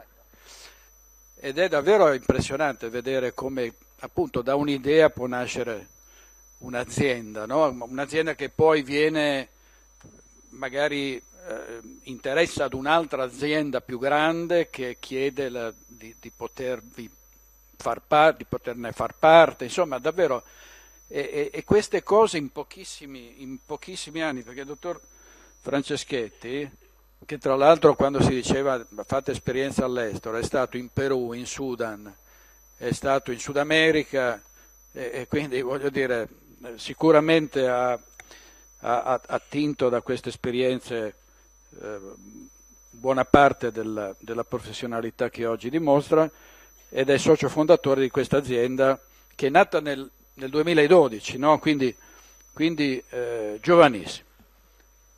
Prego, dottor. Ci racconti la sua storia. Ciao a tutti, buongiorno, ringrazio per l'ottima organizzazione, perché mi pare che sia gli ospiti che sono intervenuti sia anche il pubblico abbia reso che questa giornata fosse molto positiva un po' per tutti. Io oggi vi presento Solwa. Solwa è una startup innovativa che è nata nel gennaio del 2012, è nata da un gruppo di ragazzi che erano sostanzialmente 6 amici, tutti di età inferiore ai 35 anni, in realtà ero io il più vecchio, di conseguenza ho alzato la media in maniera molto sostanziosa rispetto agli altri. Io mi chiamo Davide Franceschetti e sono socio fondatore di Solva e mi occupo della comunicazione all'interno dell'azienda. Solva attualmente è composta da 3 persone, e Paolo Franceschetti, che doveva essere qui oggi, in questo momento è in Burkina Faso, e dopo capiremo a fare cosa, e vi porta ovviamente i suoi saluti. C'è Sara Canella, che è nello specifico una mia collaboratrice, e poi ci sono io alla destra. Quello che è la cosa secondo me più interessante da proporre qui oggi è il processo di crescita di un gruppo di amici che si sono uniti, hanno deciso di creare una società.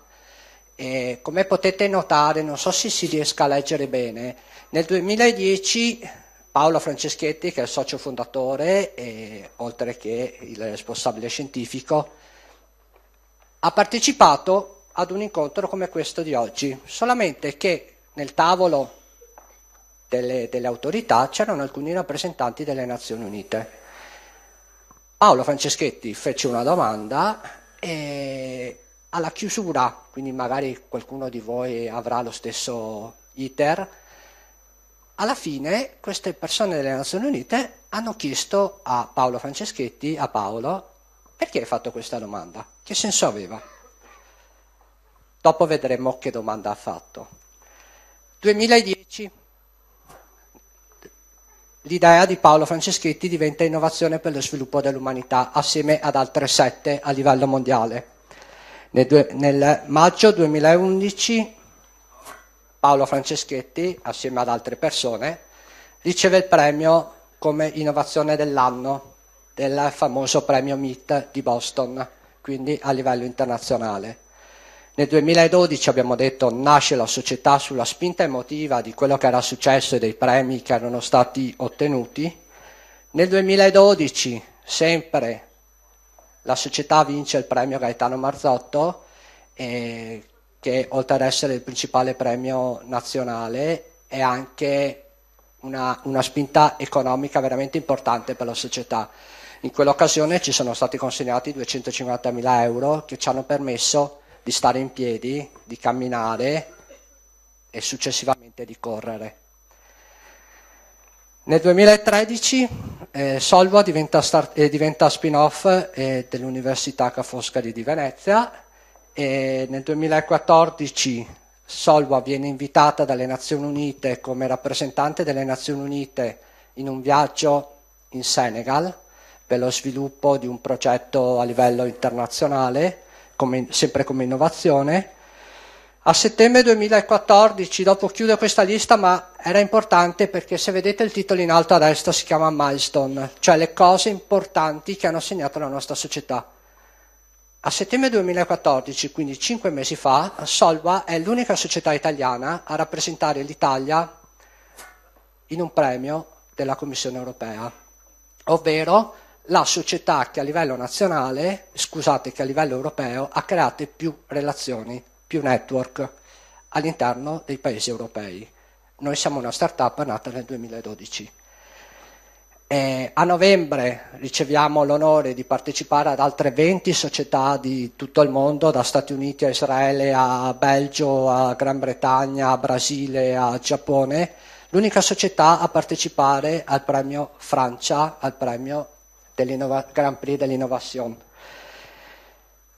A dicembre il processo di una startup si conclude con l'acquisizione da parte di una multinazionale che ha sede a Vicenza, una multinazionale italiana. Si conclude il percorso di crescita di Solva. A dicembre la società viene acquisita e quindi entra un nuovo socio nel capitale sociale che permette cosa? Che permette di sostituire il verbo camminare con il verbo correre. Grazie a questa multinazionale di Vicenza, noi adesso abbiamo più energia in corpo, diciamo così, per poter affrontare le sfide, soprattutto per industrializzare i nostri prodotti. Nel 2015, l'anno in cui verrà, Solva sarà presente a Expo Milano con 4 padiglioni, all'interno di 4 padiglioni, tra cui uno di Intesa San Paolo, Nazioni Unite e altri 2, e soprattutto siamo stati inseriti attraverso la Fondazione Rosselli, che qualcuno di voi conosce, è stata fondata da Sandro Pertini, Giuliano Amato e altri personaggi di spicco, su una mostra internazionale che riguarderà l'industria in Italia, cioè l'industria dal dopoguerra ad oggi. È una start-up di Padova, perché noi siamo di Padova e noi eravamo, io fino all'altro giorno ero seduto in platea ad ascoltare vari personaggi che parlavano, e adesso attraverserà l'Europa all'interno di questa mostra molto prestigiosa. Perché ho voluto evidenziare questa cosa? I colori non sono oltretutto dei colori messi là, sono dei colori che, a parte essere molto belli, ma evidenziano anche una situazione di rosso, il semaforo rosso, mi immagino un qualcosa, stiamo fermi, pronti a partire. Con il giallo siamo pronti, in alcuni stati il giallo anticipa il verde, e il verde è ok, parti, vai, attraversa le strade, percorri le strade. Questi sono alcuni delle pietre miliari che hanno dato la società. C'era una cosa molto interessante che è stata detta prima, delle osservazioni banali di M31 e scontate. Scontate è questo dato. Noi ci siamo fermati su questa vignetta. Questa vignetta dice sostanzialmente,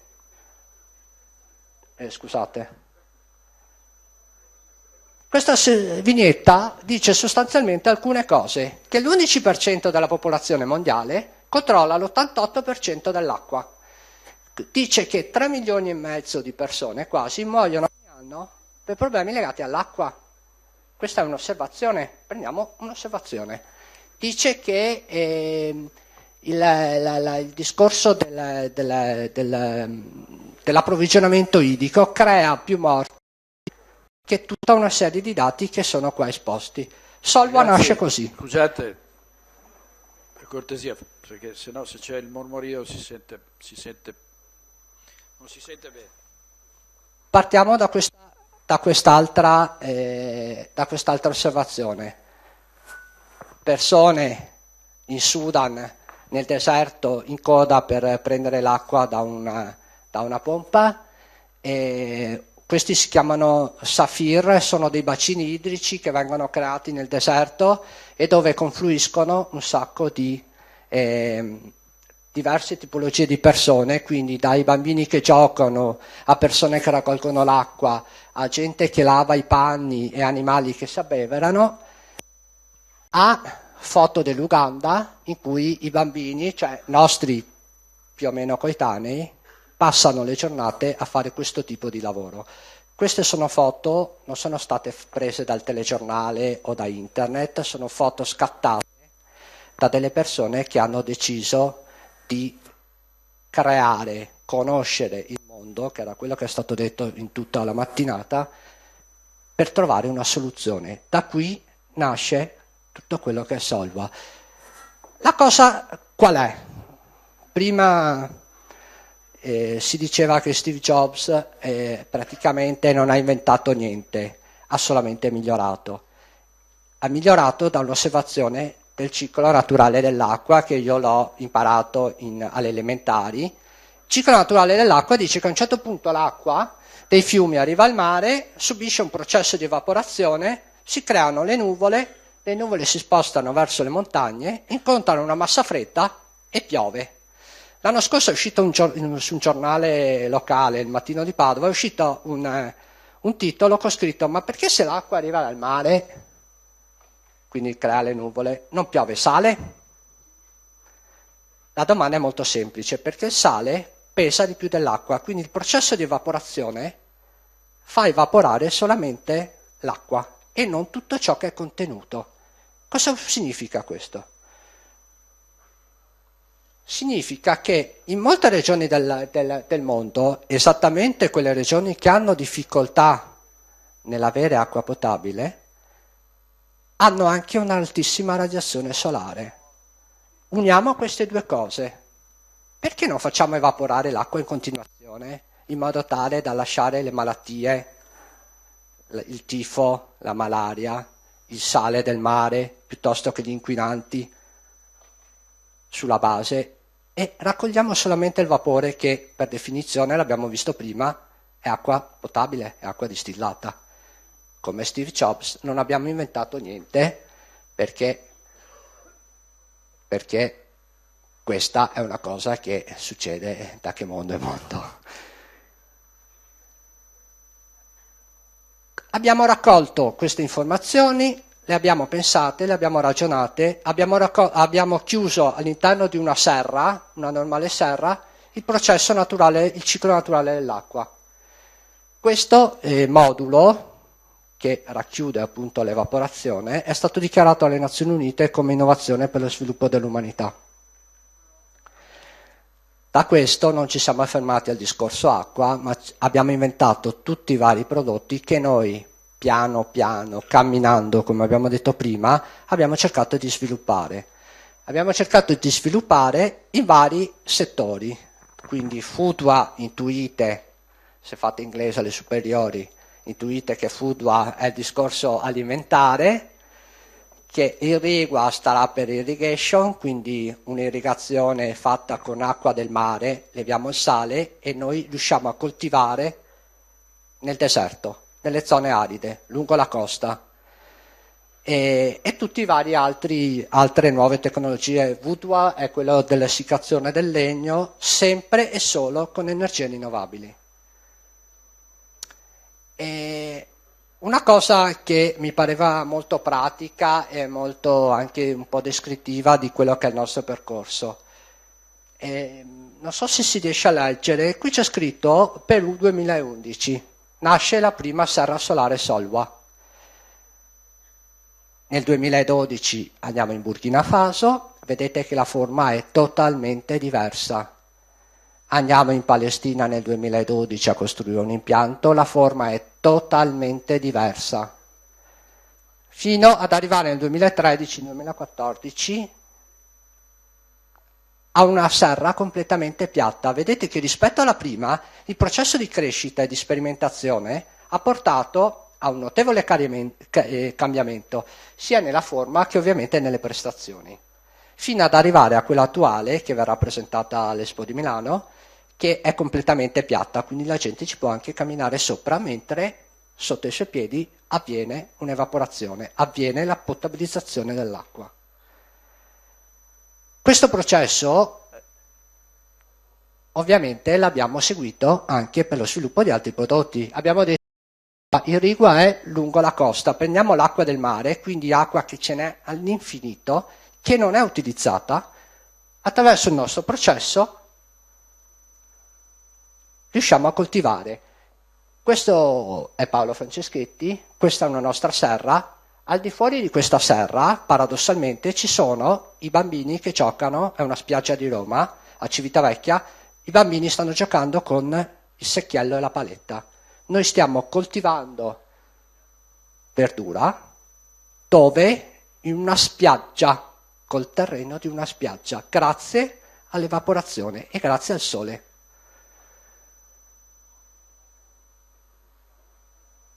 Lo stesso processo nel 2014 per un altro nostro prodotto, abbiamo fatto prima un rendering per capire quali erano le prestazioni e siamo arrivati ad ottobre 2014 a un prototipo che adesso, oltre ad essere presentato all'Expo, verrà commercializzato in tutto il mondo.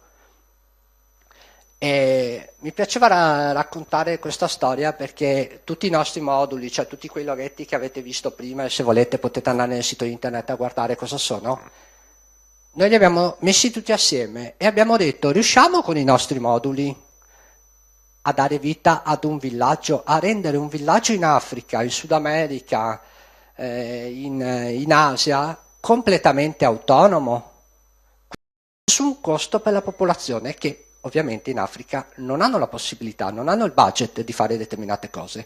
Noi attraverso il sole riusciamo a garantire la vita di un intero villaggio.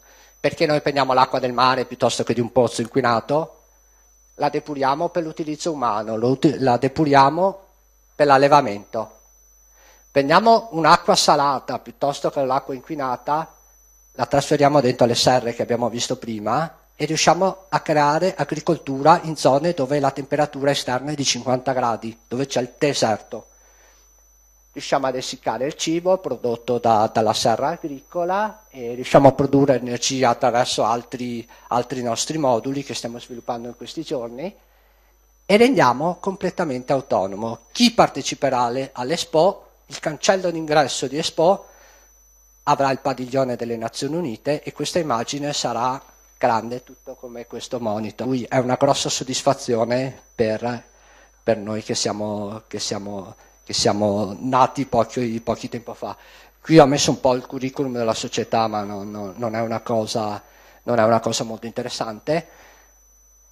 Questa frase, perché è stata messa? Questa frase è la chiusura della lettera di invito che ci è stata mandata dal Rotary e dai Lions e dall'organizzazione. Vola solo chi osa farlo. Noi abbiamo avuto l'incoscienza, diciamolo proprio, di provare a volare e il nostro percorso è stato segnato ovviamente da alti e bassi, tantissimi momenti di sconforto, però volevamo osare e osando abbiamo raggiunto determinati obiettivi. Ora rubo solamente l'ultimo minuto perché Paolo Franceschetti, che non è qua oggi, è in Burkina Faso per un progetto dei Lions e mi ha pregato di inoltrare e di mostrare a tutti questo filmato che è stato inviato ieri notte.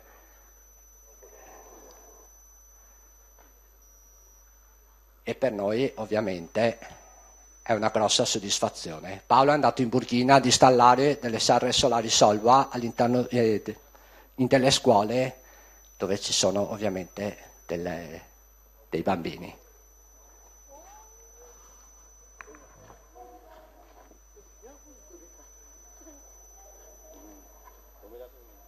Quella è la serra solare Solva e questa è l'acqua prodotta. Tenete presente che gli anziani del villaggio hanno fatto questa domanda: che cos'è questa cosa trasparente?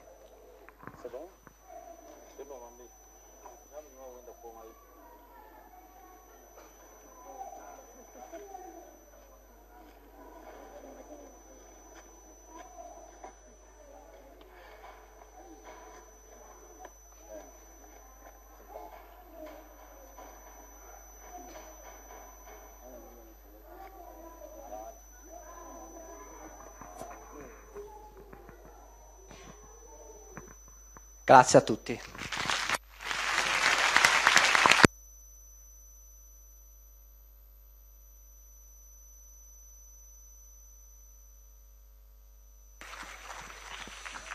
Allora, per lanciarsi e fare nuove sfide, spesso, come suggeriva Fabio D'Alessi, spesso servono, anzi per partire, insomma, serve almeno un piccolo capitale, qualche risorsa.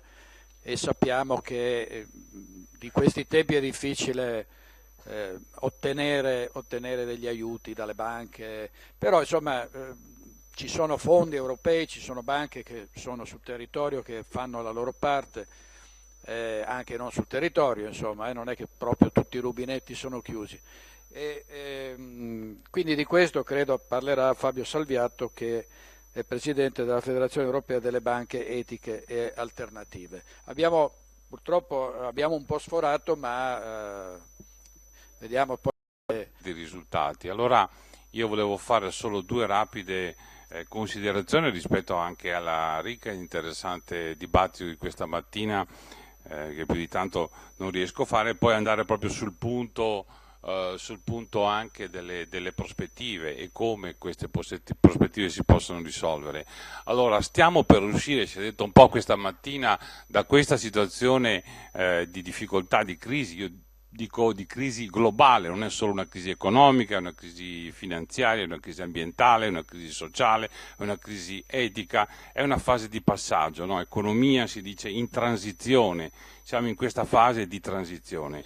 Allora, per uscire da questa fase di transizione ci vogliono nuove attrezzature, non possiamo immaginare di portarci dietro le attrezzature del passato, quelle sono oramai state utilizzate, desuete, dobbiamo cercare anche di inventarcele. Oggi, stamattina le abbiamo sentite, nuove attrezzature, nuove opportunità.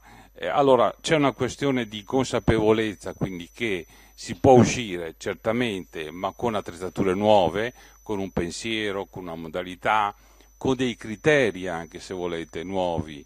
E quando mi riferisco ai criteri, anche criteri di trasparenza, di eticità, che sembrano in questo momento così lontani rispetto alla situazione reale.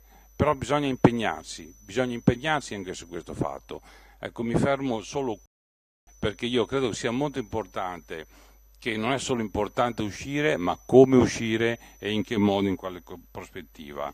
E se volete, anche con l'ultima considerazione, non con un concetto della massimizzazione del profitto. Il profitto non può più essere massimizzato, certo un giusto profitto, questo è importante che ci sia, ma è altrettanto importante anche immaginare un contesto di coesione sociale. Coesione quindi significa anche benessere sociale, benessere locale, questo comporta sviluppo. Ecco, quindi ci vorrebbe solo un convegno solo su questo punto. Andiamo avanti. Perché andiamo avanti? Perché arrivo sul punto, no? Molti di voi si chiederanno, molti di noi, ma allora dove andiamo? Dove andrà questo mondo, questa palla, quali sono? Allora io vi indico 4 pilastri, io li definisco pilastri, 4 settori che potrebbero diventare, anzi che a nostro avviso negli ultimi 20 anni le energie cosiddette rinnovabili, eolico, solare, fotovoltaico, idrogeno, cominciano ad arrivare da percentuale minimale al 5, 10, 15, 20, il 2100 possono arrivare anche a sostituirlo questo. Allora questa è una realtà, cioè una realtà nel senso dobbiamo prendere atto anche di questi effetti di cambiamento, no? Va bene, c'è un esempio, se solo mettessimo, ma questo è solo puramente di carattere teorico, su tutti i nostri tetti fotovoltaici delle nostre case, l'Italia sarebbe autosufficiente, oppure se solo il 2% del deserto del Sahara si mettesse a pannelli fotovoltaici produrrebbero energia elettrica per tutta l'Europa. Questi sono esempi teorici, certamente, ma per capire che questa è dal punto di vista anche dell'energia e lavorando sul risparmio. Immaginate, ci sono delle società dedicate di risparmio energetico. L'Italia consuma 4 volte di più della Germania, mediamente diciamo una famiglia italiana consuma spende 2.000 euro di riscaldamento contro i 500 euro della Germania, dove in Germania normalmente è più freddo rispetto all'Italia, al di là dei cambiamenti climatici. Quindi evidentemente un altro punto è la questione dell'abitare, della casa. Questo settore è fermo, il settore di costruzione. Voi pensate cosa potrebbe essere la bioedilizia, la bioarchitettura, ma anche le regolamentazioni. La Comunità Europea ha definito che entro il 2018, ammesso che si possano costruire ancora nuove case, le nuove case devono essere costruite, le nuove abitazioni, grandi o piccole che siano, comprese le scuole, grandi edifici, devono essere costruite in un determinato modo. Gli austriaci e i tedeschi sono già pronti, gli italiani non sono ancora pronti, sono fermi lì al palo, e quindi anche questo è un incentivo a capire. Ci sono 20 milioni di immobili in Italia che devono essere riqualificati, rigenerati magari nei prossimi 10-15 anni, e questa non è un'economia che si apre. Carpentieri, non ci sono carpentieri in Italia, li dobbiamo prendere dall'est Europa se riusciamo a prenderli, e quindi la questione dell'abitare è una questione importante. La questione della terra, quindi c'è un incremento ancora dopo 8 anni di crisi di biologico, di richiesta di prodotti agricoli biologici del 15%, 1.200.000 ettari di terra in Italia sono a produzione biologica, ma non è sufficiente. E dall'altra parte sono stati censiti 3,5 milioni di ettari di terra in Italia che non sono coltivati. Quindi voi immaginate giovani o meno giovani che ritornano alla terra, e naturalmente ci vuole una politica da questo punto di vista, e c'è una domanda anche in questo caso che non è soddisfatta. Si era detto prima, l'altro aspetto, il turismo. Solo sul turismo noi ci potremmo vivere. Turismo, noi diciamo turismo responsabile. Ecco, questi io vi ho elencato velocemente, però 4 pilastri importanti dove si sta già ripartendo, ci sono già molte imprese, ma si potrebbe fare ancora molto di più. Si potrebbe fare anche con i fondi comunitari. Immaginate che nei programmi comunitari 2014-2020 della Comunità Europea sono stati triplicati i fondi per il cosiddetto sociale. Io vi faccio solo esempio, l'Italia è il paese della microimpresa.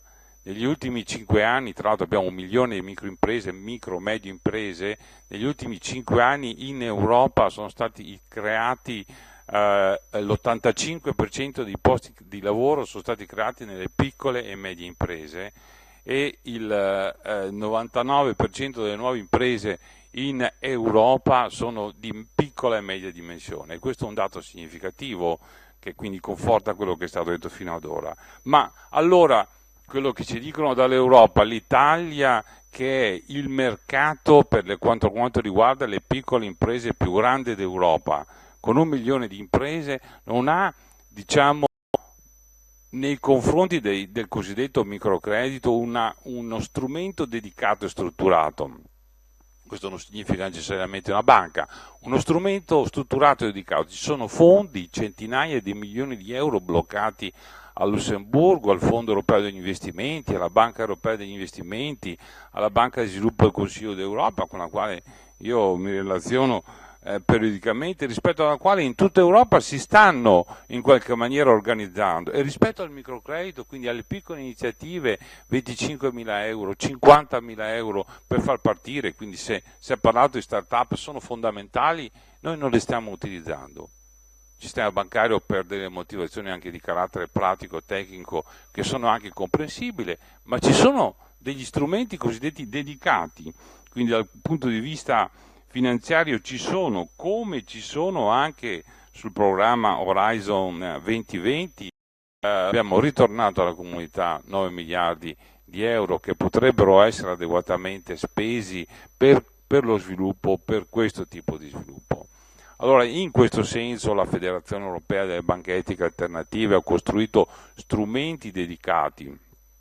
Qui a Padova esiste proprio un'agenzia specializzata che si chiama SFEA su questo, per i giovani o meno giovani, per i progetti, per lo start-up. Poi per lo start-up esistono anche questi strumenti di innovazione che si chiamano crowdfunding, delle piattaforme dove appunto queste buone idee possono essere collocate e quindi messe sul mercato, è come fosse sostanzialmente una borsa, e quindi da tutto il mondo ti vedono, e se l'idea piace, sembra che negli Stati Uniti non facciano altro che questo, gli investitori arrivano, sottoscrivono quote piccole o grandi di capitale sociale per dar vita, per dar forza a queste iniziative. Quindi io sono stato molto veloce perché sapevo che il tempo era molto tiranno, però questo senso di speranza che è partito questa mattina, che è andato avanti, c'è. Ecco, bisogna che cerchiamo di creare filiere corte, capaci di essere anche efficaci ed efficienti su determinate iniziative, e quindi soprattutto noi nella nostra regione ce la potremmo fare ancora più degli altri, perché questa di saper creare, di saper innovare. Io sono stato il fondatore del Commercio Equo, ho creato addirittura una banca etica, quindi è possibile farlo. Ci vuole la volontà, ci vuole la capacità di capire, però, di correre è stato detto, ma dove andiamo? Di capire esattamente verso dove si sta correndo, quindi pianificando, studiando, ricercando l'aspetto della formazione, è stato citato più volte, l'aspetto della conoscenza, della capacità, e noi questi strumenti, queste attrezzature, soprattutto nella nostra regione, ce le abbiamo tutte e le possiamo utilizzare anche con il beneficio della Comunità Europea. Grazie. Grazie.